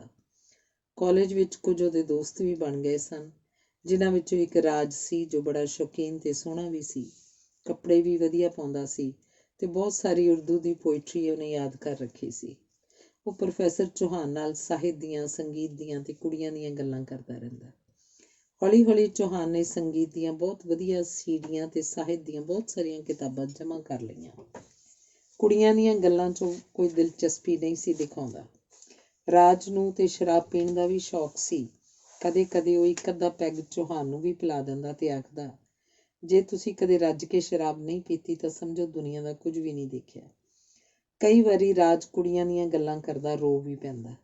ਇੱਕ ਵਾਰੀ ਉਹਨੇ ਦੱਸਿਆ ਕਿ ਉਹ ਕਿਸੇ ਹੋਰ ਕੁੜੀ ਨੂੰ ਪਿਆਰ ਕਰਦਾ ਸੀ ਤੇ ਉਹਦੀ ਸਹੇਲੀ ਮੈਨੂੰ ਪਿਆਰ ਕਰਦੀ ਸੀ। ਜਦ ਉਹਨੂੰ ਇਹ ਗੱਲ ਪਤਾ ਲੱਗੀ ਤਾਂ ਉਹ ਸੁਇਸਾਈਡ ਕਰ ਗਈ। ਕੁੜੀਆਂ ਬਹੁਤ ਬੇਵਕੂਫ ਹੁੰਦੀਆਂ ਨੇ, ਇਹਨਾਂ ਤੋਂ ਬਚ ਕੇ ਹੀ ਰਹਿਣਾ ਚਾਹੀਦਾ। ਜਿਹਨੂੰ ਮੈਂ ਪਿਆਰ ਕਰਦਾ ਸੀ ਉਹ ਕਿਸੇ ਕੈਨੇਡਾ ਰਹਿੰਦੇ ਬੰਦੇ ਨਾਲ ਵਿਆਹ ਕਰਕੇ ਕੈਨੇਡਾ ਚਲੀ ਗਈ। ਅਖੇ ਇਉਂ ਮੈਂ ਬਾਕੀ ਘਰਦਿਆਂ ਨੂੰ ਵੀ ਉੱਥੇ ਸੱਦ ਸਕਦੀ ਹਾਂ। ਮੈਂ ਤਾਂ ਫਿਰ ਕੁੜੀਆਂ ਤੋਂ ਡਰਨ ਹੀ ਲੱਗ ਪਿਆ। ਪਰ ਫਿਰ ਵੀ ਗਜ਼ਲਾਂ ਵਰਗੀਆਂ ਕੁੜੀਆਂ ਇੱਕ ਵਾਰੀ ਤਾਂ ਤੁਹਾਡੇ ਮਨ ਨੂੰ ਗੇੜੇ ਖਵਾ ਦਿੰਦੀਆਂ ਨੇ। ਰਾਜ ਇਉਂ ਗੱਲਾਂ ਕਰਦਾ ਰਹਿੰਦਾ। ਪ੍ਰੋਫੈਸਰ ਚੌਹਾਨ ਹਾਂ ਹੂੰ ਕਰ ਛੱਡਦਾ। ਇੱਕ ਦਿਨ ਉਹਨੇ ਸਿੱਧਾ ਹੀ ਚੌਹਾਨ ਨੂੰ ਪੁੱਛਿਆ, ਤੂੰ ਨਹੀਂ ਕਦੇ ਕਿਸੇ ਕੁੜੀ ਨੂੰ ਚਾਹਿਆ ਸੀ? ਚੌਹਾਨ ਬੋਲਿਆ, ਕਿੱਥੇ ਆ ਹੁਣ? ਨਹੀਂ ਕਰਦੇ ਮੰਨਦੇ ਤਾਂ ਆਪਾਂ ਚੁੱਕ ਲਿਆਵਾਂਗੇ। ਸਾਡੇ ਹੀਰੇ ਵਰਗੇ ਮੁੰਡੇ 'ਚ ਭਲਾ ਕੀ ਕਮੀ ਹੈ? ਰਾਜ ਬੋਲਿਆ। ਪ੍ਰੋਫੈਸਰ ਚੌਹਾਨ ਸੰਵਾਰ ਕੇ ਉਸ ਵੱਲ ਝਾਕਿਆ ਤੇ ਬੋਲਿਆ, ਉਹ ਮਰ ਗਈ ਹੋਈ ਹੈ। ਮੈਂ ਵੀ ਕਹਾਂ ਹੀ ਇੰਨਾ ਸੰਜੀਦਾ ਕਿਉਂ ਹੈ? ਬਸ ਉਹਦੀ ਕਬਰ ਦਿਲ 'ਚ ਬਣਾ ਕੇ ਬਹਿ ਗਿਆ। ਆਥਣ ਸਵੇਰੇ ਜ਼ਿਆਰਤ ਕਰਨ ਚਲਿਆ ਜਾਂਦਾ ਹੋ। ਭਾਊ, ਇਹ ਮਰਿਆਂ ਨਾਲ ਮੋਹ ਕਰਨ ਦਾ ਜ਼ਮਾਨਾ ਨਹੀਂ। ਇਹ ਤਾਂ ਜ਼ਮਾਨਾ ਹੈ ਤੁਮ ਨਹੀਂ ਤੋ ਔਰ ਸਹੀ, ਔਰ ਨਹੀਂ ਤੋ ਔਰ ਸਹੀ। ਸਿਰਫ ਇੱਕ ਹੀ ਤਾਂ ਜ਼ਿੰਦਗੀ ਮਿਲੀ ਹੁੰਦੀ ਹੈ ਤੁਹਾਨੂੰ। ਉਹੀ ਰੋਂਦਿਆਂ ਧੋਂਦਿਆਂ ਲਗਾ ਦਿੱਤੀ। ਅੱਗੇ ਗਿਆ ਨੂੰ ਰੱਬ ਪੁੱਛੂ ਤੁਸੀਂ ਗਏ ਕੀ ਕਰਨ ਸੀ ਦੁਨੀਆ ਤੇ? ਰਾਜ ਸ਼ਰਾਬ ਦੇ ਲੋਰ 'ਚ ਬੋਲੀ ਜਾ ਰਿਹਾ ਸੀ। ਚੱਲ ਤੂੰ ਚੱਜ ਦੀ ਕਿਸੇ ਕਿਤਾਬ ਦੀ ਗੱਲ ਕਰ, ਕੀ ਜਬਲੀਆਂ ਮਾਰਨ ਲੱਗਿਆ? ਪ੍ਰੋਫੈਸਰ ਚੌਹਾਨ ਨੇ ਆਖਿਆ। ਉਹ ਮਨ 'ਚ ਧੁਰ ਥੱਲਿਓਂ ਇੰਨਾ ਡਿਸਟਰਬ ਹੋ ਗਿਆ ਸੀ ਕਿ ਉਹਨੇ ਬੇਧਿਆਨੀ ਬੋਤਲ ਵਿੱਚੋਂ ਆਪਣੇ ਗਲਾਸ ਵਿੱਚ ਸ਼ਰਾਬ ਦਾ ਦੂਜਾ ਪੈਗ ਪਾ ਲਿਆ। ਅਧਿਆਇ 7। ਇੱਕ ਦਿਨ ਦਿੱਲੀ ਤੋਂ ਸੁਰੇਸ਼ ਦਾ ਫੋਨ ਆਇਆ ਕਿ ਯਾਰ ਤੂੰ ਆਪਣਾ ਮੋਬਾਈਲ ਫੋਨ ਇੱਥੇ ਹੀ ਛੱਡ ਗਿਆ। ਇੱਕ ਦਿਨ ਉਸ ਮੋਬਾਈਲ 'ਤੇ ਬੈਲ ਵੱਜੀ ਤਾਂ ਮੈਂ ਚੁੱਕ ਲਿਆ। ਅੱਗੋਂ ਪਿੰਕੀ ਬੋਲ ਰਹੀ ਸੀ। ਆਖਣ ਲੱਗੀ, ਸਰ ਅਸੀਂ ਸਵਿਟਜ਼ਰਲੈਂਡ ਹਨੀਮੂਨ ਮਨਾ ਕੇ ਮੁੜੇ ਹਾਂ। ਤੁਹਾਡੇ ਬਾਰੇ ਮੈਂ ਆਪਣੇ ਪਤੀ ਨੂੰ ਵੀ ਦੱਸਿਆ ਸੀ ਕਿ ਉੱਥੇ ਇੱਕ ਬੜਾ ਚੰਗਾ ਪ੍ਰੋਫੈਸਰ ਸੀ। ਜੇ ਕਦੇ ਲੰਡਨ ਆਉਣਾ ਚਾਹੋ ਤਾਂ ਅਸੀਂ ਟਿਕਟ ਭੇਜ ਦਿਆਂਗੇ।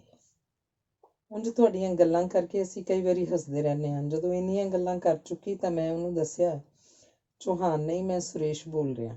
ਤਾਂ ਉਹ ਆਖਣ ਲੱਗੀ, ਚੌਹਾਨ ਸਾਹਿਬ ਨਾਲ ਗੱਲ ਕਰਾਓ। ਮੈਂ ਦੱਸਿਆ ਕਿ ਉਹ ਦਿੱਲੀ ਤੋਂ ਨੌਕਰੀ ਛੱਡ ਗਿਆ ਤੇ ਇਹ ਮੋਬਾਈਲ ਵੀ ਇੱਥੇ ਹੀ ਰਹਿ ਗਿਆ। ਉਹ ਖਿੜਖਿੜਾ ਕੇ ਹੱਸੀ ਤੇ ਬੋਲੀ, ਇਹੋ ਜਿਹੇ ਲੋਕਾਂ ਨੂੰ ਅੰਗਰੇਜ਼ੀ ਭਾਸ਼ਾ ਵਿੱਚ ਸੈਂਟੀਮੈਂਟਲ ਫੂਲ ਆਖਿਆ ਜਾਂਦਾ ਹੈ। ਇਹ ਸੁਣ ਕੇ ਮੈਂ ਫੋਨ ਕੱਟ ਦਿੱਤਾ। ਸੁਰੇਸ਼ ਦੀਆਂ ਗੱਲਾਂ ਸੁਣ ਕੇ ਚੌਹਾਨ ਦਾ ਆਖਣ ਨੂੰ ਮਨ ਕੀਤਾ, ਕਿਸੇ ਨਦੀ 'ਚ ਰੁੜਾ ਆ ਇਹ ਮੋਬਾਈਲ ਫੋਨ।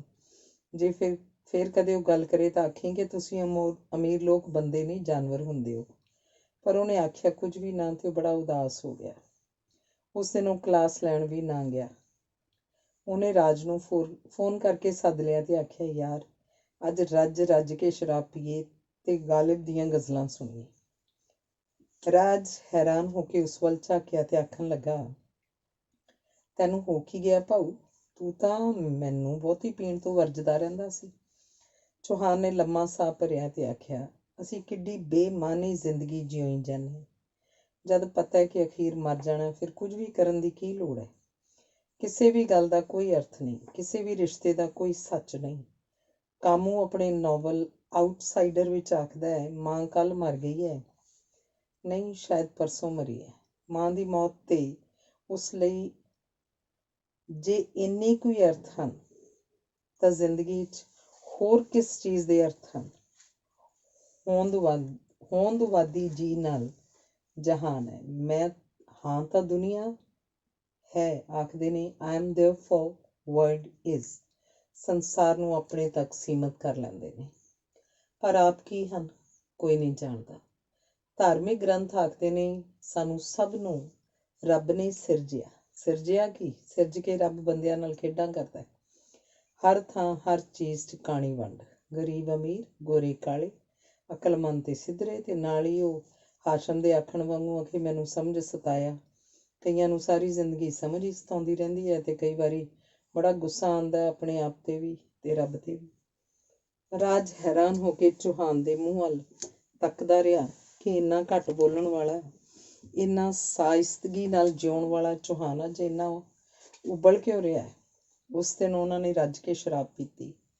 ਹੋਟਲ ਤੋਂ ਆਈ ਰੋਟੀ ਰਾਜ ਨੇ ਤਾਂ ਖਾ ਲਈ, ਪਰ ਚੌਹਾਨ ਬਿਨਾਂ ਖਾਧੇ ਹੀ ਬੇਹੋਸ਼ੀ ਵਰਗੀ ਨੀਂਦ 'ਚ ਡੁੱਬ ਗਿਆ। ਅੱਧੀ ਰਾਤ ਤੋਂ ਮਗਰੋਂ ਜਦੋਂ ਉਹਦੀ ਜਾਗ ਖੁੱਲ੍ਹੀ ਤਾਂ ਉਹਦਾ ਸਿਰ ਬੜਾ ਦੁਖ ਰਿਹਾ ਸੀ ਤੇ ਉਹਨੇ ਬਾਥਰੂਮ 'ਚ ਜਾ ਕੇ ਉਲਟੀਆਂ ਵੀ ਕੀਤੀਆਂ। ਫਿਰ ਠੰਡਾ ਪਾਣੀ ਪੀ ਕੇ ਬੋਤਲ 'ਚ ਬਚਿਆ ਇੱਕ ਪੈਗ ਗਲਾਸ 'ਚ ਪਾ ਕੇ ਗਲਾਸ ਪਾਣੀ ਦਾ ਪੀਤਾ ਤਾਂ ਜੋ ਸਰੀਰ ਜ਼ਰਾ ਕਾਇਮ ਹੋ ਜਾਏ। ਸ਼ੁਕਰ ਹੈ ਅੱਜ ਐਤਵਾਰ ਸੀ ਤੇ ਉਹਨੇ ਕਾਲਜ ਨਹੀਂ ਸੀ ਜਾਣਾ, ਨਹੀਂ ਤਾਂ ਛੁੱਟੀ ਲੈਣੀ ਪੈ ਜਾਣੀ ਸੀ। ਪਿੰਡੋਂ ਮਾਂ ਦਾ ਖਤ ਆਇਆ ਸੀ। ਕਿੰਨਾ ਚਿਰ ਹੋ ਗਿਆ ਤੂੰ ਮਿਲਣ ਹੀ ਨਹੀਂ ਆਇਆ। ਆਪਣੀਆਂ ਰਿਸ਼ਤੇਦਾਰੀਆਂ 'ਚੋਂ ਕਈ ਲੋਕ ਸਾਕ ਲਈ ਪੁੱਛਦੇ ਨੇ। ਆਖਦੇ ਨੇ ਹੁਣ ਤਾਂ ਨੌਕਰੀ ਵੀ ਲੱਗ ਗਈ, ਹੁਣ ਤਾਂ ਵਿਆਹ ਕਰ ਛੱਡ। ਮੈਂ ਆਖਦੀ ਹਾਂ ਵੀ ਕਾਕੇ ਨੂੰ ਪੁੱਛ ਕੇ ਦੱਸੂਗੀ ਤਾਂ ਉਹ ਆਖਦੇ ਨੇ ਮਾਂ ਤੂੰ ਰੁਪਈਆ ਫੜ, ਮਗਰੋਂ ਪੁੱਛਦੀ ਰਹੀ। ਮੈਂ ਸੋਚਦੀ ਹਾਂ ਵੱਡੇ ਸ਼ਹਿਰਾਂ ਵਿੱਚ ਰਹਿ ਕੇ ਖਬਰੇ ਤੂੰ ਕਿਹੋ ਜਿਹਾ ਹੋ ਗਿਆ ਹੋਏਗਾ, ਖਬਰੇ ਕਿਹੋ ਜਿਹੀ ਕੁੜੀ ਪਸੰਦ ਕਰੇਗਾ। ਇਸ ਲਈ ਤੂੰ ਛੇਤੀ ਤੋਂ ਛੇਤੀ ਪਿੰਡ ਆ ਜਾ, ਗੱਲ ਕਿਸੇ ਪਾਸੇ ਲਾਈਏ। ਚਿੱਠੀ ਪੜ੍ਹ ਕੇ ਚੌਹਾਨ ਦਾ ਮਨ ਕੀਤਾ ਤੂੰ ਮਾਂ ਜਿਹੜੀ ਕੁੜੀ ਚੁਣਨੀ ਆ ਚੁਣ ਲੈ, ਤੂੰ ਚਾਅ ਪੂਰਾ ਕਰ ਲੈ। ਮੈਂ ਤਾਂ ਦਿਨ ਕੱਟੀ ਕਰਨੀ ਹੈ। ਪਰ ਫਿਰ ਉਹਨੂੰ ਰਾਜ ਬਾਰੇ ਸਾਰੀਆਂ ਗੱਲਾਂ ਯਾਦ ਆਉਣ ਲੱਗ ਪਈਆਂ। ਕਿਵੇਂ ਸ਼ਰਾਬ ਪੀ ਤੇ ਉਹਦੀ ਘਰਵਾਲੀ ਕਲੇਸ਼ ਕਰਦੀ ਸੀ, ਕਿਸੇ ਦੋਸਤ ਮਿੱਤਰ ਦੇ ਘਰ ਆਉਣ 'ਤੇ ਖਿਝ ਜਾਂਦੀ ਸੀ। ਕਿਵੇਂ ਕਿਤਾਬਾਂ ਪੜ੍ਹਨ ਦੀ ਥਾਂ ਉਹ ਟਿਊਸ਼ਨਾਂ ਕਰਕੇ 4 ਪੈਸੇ ਕਮਾਉਣ ਬਾਰੇ ਆਖਦੀ ਰਹਿੰਦੀ ਸੀ। ਕਿਵੇਂ ਉਹਦੀ ਤਨਖਾਹ ਦੇ ਪੈਸਿਆਂ ਦਾ ਹਿਸਾਬ ਰੱਖਦੀ ਸੀ। ਕਿਵੇਂ ਉਹਦੇ ਰਿਸ਼ਤੇਦਾਰਾਂ ਨੂੰ ਬੁਰੇ ਸਮਝਦੀ ਸੀ ਕਿਉਂਕਿ ਉਹ ਕਿਸੇ ਮਾੜੇ ਮੋਟੇ ਸੇਠ ਦੀ ਧੀ ਸੀ ਤੇ ਰਾਜ ਆਮ ਦੁਕਾਨਦਾਰ ਦਾ ਪੁੱਤਰ ਸੀ। ਸੇਠ ਨੇ ਵੀ ਰਾਜ ਨਾਲ ਇਸ ਲਈ ਵਿਆਹ ਕਰਤਾ ਸੀ ਕਿ ਪਹਿਲੀ ਥਾਂ ਕਿਤੇ ਰਿਸ਼ਤਾ ਸ਼ਗਨ ਪੈਣ ਮਗਰੋਂ ਵਿਆਹ ਤੋਂ ਪਹਿਲਾਂ ਹੀ ਟੁੱਟ ਗਿਆ ਸੀ। ਕਿਸੇ ਨੇ ਅਗਲਿਆਂ ਨੂੰ ਜਾ ਦੱਸਿਆ ਸੀ ਕਿ ਕੁੜੀ ਬੜੀ ਲੜਾਕੀ ਹੈ। ਅਗਲਿਆਂ ਨੂੰ ਕਿਹੜਾ ਕੋਈ ਲਾਲਚ ਸੀ, ਉਹ ਆਪ ਹੀ ਵਧੇਰੇ ਤਕੜੇ ਸਨ। ਮਗਰੋਂ ਇਹਨਾਂ ਨੇ ਨੌਕਰੀ 'ਤੇ ਲੱਗਿਆ ਹੋਣ ਕਰਕੇ ਤੇ ਦੇਖਣ ਪਾਖਣ ਨੂੰ ਵੀ ਠੀਕ ਹੋਣ ਕਰਕੇ ਰਾਜ ਨਾਲ ਵਿਆਹ ਕਰਤਾ। ਹੁਣ ਉਹ ਰਾਜ ਨੂੰ ਨੱਕ ਹੇਠਾਂ ਕਿਹੜਾ ਲਿਆਉਂਦੀ ਸੀ। ਆਪਣੇ ਤਕੜੇ ਰਿਸ਼ਤੇਦਾਰਾਂ ਦੇ ਤੇ ਉਹਨਾਂ ਦੇ ਵੱਡੇ ਵੱਡੇ ਸ਼ੋਰੂਮਾਂ, ਵੱਡੀਆਂ ਵੱਡੀਆਂ ਕਾਰਾਂ, ਪਹਾੜਾਂ 'ਤੇ ਵੀ ਕੋਠੀਆਂ ਬਾਰੇ ਦੱਸ ਕੇ ਰਾਜ ਨੂੰ ਗਰੀਬ ਹੋਣ ਦਾ ਅਹਿਸਾਸ ਕਰਾਉਂਦੀ ਰਹਿੰਦੀ। ਇੱਕ ਅੱਧੀ ਵਾਰੀ ਰਾਜ ਨੇ ਖਿਝ ਕੇ ਆਖ ਵੀ ਦਿੱਤਾ ਕਿ ਅਮੀਰ ਲਾਲੇ ਨਾਲ ਵਿਆਹ ਕਰਵਾ ਲੈਣਾ ਸੀ। ਅੱਗੋਂ ਉਹ ਵੀ ਬੋਲੀ ਮੈਨੂੰ ਵੀ ਪਤਾ ਸੀ ਜਨਾਬ ਏਡੇ ਨੰਗ ਨੇ। ਇਹ ਸਾਰੀਆਂ ਗੱਲਾਂ ਉਹਨੇ ਚੌਹਾਨ ਨੂੰ ਦੱਸੀਆਂ ਹੋਈਆਂ ਸਨ। ਇੱਥੇ ਰਹਿੰਦਿਆਂ ਪ੍ਰੋਫੈਸਰ ਚੌਹਾਨ ਚੰਡੀਗੜ੍ਹ ਦੇ ਲੋਕਾਂ ਵਾਂਗ ਬਣ ਤਣ ਕੇ ਬਾਹਰ ਜਾਂਦਾ, ਮਤਲਬ ਦੀ ਗੱਲ ਕਰਨੀ, ਕੋਈ ਵੀ ਚੀਜ਼ ਖਰੀਦਣ ਲੱਗਿਆਂ ਦੁਕਾਨਦਾਰ ਨਾਲ ਹੈਂਗਲਿੰਗ ਨਾ ਕਰਨੀ, ਵਧੀਆ ਫਿਲਮਾਂ ਦੇਖਣੀਆਂ, ਚੰਗੀਆਂ ਕਿਤਾਬਾਂ ਪੜ੍ਹਨੀਆਂ, ਸਲੀਕੇ ਨਾਲ ਰਹਿਣਾ ਸਿੱਖ ਲਿਆ ਸੀ। ਕਦੇ ਕਦੇ ਉਹਨੂੰ ਦੂਰ ਤੁਰੀਆਂ ਜਾਂਦੀਆਂ ਕੁੜੀਆਂ ਵਿੱਚੋਂ ਮਗਰੋਂ ਕੋਈ ਪਿੰਕੀ ਵਰਗੀ ਲੱਗਦੀ। ਉਹਦੇ ਮੱਥੇ 'ਤੇ ਤਿਊੜੀਆਂ ਪੈ ਜਾਂਦੀਆਂ ਤੇ ਉਹ ਸੋਚਦਾ ਪੁਰਾਣੇ ਲੋਕ ਠੀਕ ਹੀ ਆਖਦੇ ਸਨ, ਔਰਤ ਦੀ ਮੱਤ ਗੁੱਤ ਪਿੱਛੇ ਹੁੰਦੀ ਹੈ। ਇਸ ਲਈ ਉਹ ਗੁੱਤ ਵਾਂਗ ਹੀ ਨਾਲ ਚੱਕੀ ਤਾਂ ਫਿਰਦੀ ਹੈ ਪਰ ਉਹਦੀ ਵਰਤੋਂ ਕਦੇ ਨਹੀਂ ਕਰਦੀ। ਫਿਰ ਉਹਨੂੰ ਆਪਣੇ ਆਪ 'ਤੇ ਗੁੱਸਾ ਆਉਂਦਾ ਕਿ ਔਰਤਾਂ ਚਕਲ ਹੁੰਦੀ ਹੈ ਭਾਵੇਂ ਨਹੀਂ, ਪਰ ਗਿੱਠ ਕੁ ਭਰਦੀ ਕੁੜੀ ਮੈਨੂੰ ਤਾਂ ਚਾਰ ਗਈ ਨਾ। ਤੇ ਇਉਂ ਹੀ ਨਿੱਤ ਦਿਨ ਚੜ੍ਹਦਾ ਤੇ ਛਿਪ ਜਾਂਦਾ। ਪ੍ਰੋਫੈਸਰ ਚੌਹਾਨ ਨੂੰ ਲੱਗਦਾ ਕਿ ਇਉਂ ਹੀ ਇੱਕ ਦਿਨ ਸਾਰੀ ਜ਼ਿੰਦਗੀ ਲੰਘ ਜਾਏਗੀ। ਅਸੀਂ ਜੱਗ 'ਤੇ ਕਰਨ ਕੀ ਆਉਂਦੇ ਹਾਂ? ਸਾਡੇ ਤੋਂ ਪਹਿਲੇ ਵੀ ਇਉਂ ਹੀ ਆ ਕੇ ਤੁਰ ਗਏ, ਅਸੀਂ ਵੀ ਤੁਰ ਜਾਵਾਂਗੇ। ਸਾਡੇ ਤੋਂ ਮਗਰੋਂ ਹੋਰ ਆਉਣਗੇ। ਹਰ ਸਾਲ ਜਿਵੇਂ ਪਿੱਪਲ ਦੇ ਪੱਤੇ ਝੜ ਜਾਂਦੇ ਨੇ ਤੇ ਨਵੇਂ ਆ ਜਾਂਦੇ ਨੇ, ਪਿੱਪਲ ਵਾਂਗ ਵਕਤ ਉੱਥੇ ਹੀ ਖਲੋਤਾ ਰਹਿੰਦਾ। ਬੰਦੇ ਹੋ ਬੀਤ ਜਾਂਦੇ ਨੇ। ਸੋਚਿਆ ਜਾਵੇ ਅਸੀਂ ਕਿੱਥੇ ਚਲੇ ਜਾਂਦੇ ਹਾਂ। ਇਸ ਤੋਂ ਵੀ ਪਹਿਲਾਂ ਅਸੀਂ ਆਏ ਕਿੱਥੋਂ ਸੀ। ਇੱਕ ਨਿਸ਼ਚਿਤ ਜਿਹੇ ਸਮੇਂ ਵਿੱਚ ਪਤਾਲ ਗਾਹ ਆਉਣ ਦੀਆਂ, ਤਾਰੇ ਤੋੜ ਲਿਆਉਣ ਦੀਆਂ ਗੱਲਾਂ ਕਰਦੇ ਰਹਿੰਦੇ ਹਾਂ। ਸਾਹਮਣੇ ਬਾਗ 'ਚ ਲੱਗੀ ਚਿੱਟੇ ਫੁੱਲਾਂ ਦੀ ਬੁਗਨਵਿਲੀਆ ਉੱਪਰ ਕੋਈ ਪੱਤਾ ਨਹੀਂ ਦਿਸਦਾ, ਸਾਰੀਆਂ ਟਾਹਣੀਆਂ ਹੀ ਫੁੱਲਾਂ ਨਾਲ ਭਰੀਆਂ ਪਈਆਂ ਨੇ। ਕੀ ਬੰਦਾ ਸਾਰਾ ਜ਼ੋਰ ਲਾ ਕੇ ਅਜਿਹੀ ਵੇਲ ਵੀ ਉਗਾ ਸਕਦਾ? ਆਪਣੇ ਮੁਕਾਬਲੇ 'ਚ ਕੁਦਰਤ ਨੇ ਬੰਦੇ ਨੂੰ ਕਿੰਨਾ ਤੁੱਛ ਬਣਾਇਆ, ਫਿਰ ਵੀ ਉਹ ਭੜਕਦਾ ਰਹਿੰਦਾ। ਕਿਸੇ ਨੇ ਠੀਕ ਹੀ ਆਖਿਆ ਕਿ ਬੰਦੇ ਨੂੰ ਬਣਾ ਕੇ ਰੱਬ ਉਹਦੇ ਕੰਨ ਝਾਕਦਾ, ਤੇਰੇ ਵਰਗਾ ਕੋਈ ਦੂਜਾ ਨਹੀਂ ਬਣਾਇਆ। ਇਹੀ ਗੱਲ ਉਹਨੂੰ ਸਾਰੀ ਜ਼ਿੰਦਗੀ ਚੱਕਰਾਂ 'ਚ ਪਾਈ ਰੱਖਦੀ ਹੈ। ਕੋਈ ਪੁੱਛਣ ਵਾਲਾ ਹੋਵੇ ਬਈ ਜੇ ਤੁਹਾਡੇ ਨਾਲ ਦਾ ਦੂਜਾ ਕੋਈ ਨਹੀਂ ਤਾਂ ਫਿਰ ਕੀ ਹੋ ਗਿਆ? ਅਜਿਹੀਆਂ ਬੇਮਤਲਬ, ਬੇਮਾਨੇ, ਬੇਸਿਰ ਪੈਰ ਗੱਲਾਂ ਸੋਚਦਾ ਪ੍ਰੋਫੈਸਰ ਚੌਹਾਨ ਹਰ ਬੰਦੇ, ਹਰ ਸ਼ੈ ਵੱਲ ਇਉਂ ਦੇਖਦਾ ਜਿਵੇਂ ਉਹ ਕਿਸੇ ਹੋਰ ਧਰਤੀ ਤੋਂ ਆਇਆ ਤੇ ਇੱਥੇ ਦੀ ਹਰ ਸ਼ੈ ਦੀ ਸਿਆਣ ਕੱਢ ਰਿਹਾ ਹੋਵੇ। ਪਰ ਇੰਨਾ ਸ਼ੁਕਰ ਹੈ ਕਿ ਇਹਨਾਂ ਸਾਰੀਆਂ ਸੋਚਾਂ ਦੀ ਖਿੜਕੀ ਬੰਦ ਕਰਕੇ ਉਹ ਜਮਾਤ ਨੂੰ ਬੜਾ ਵਧੀਆ ਪੜ੍ਹਾਉਂਦਾ ਸੀ।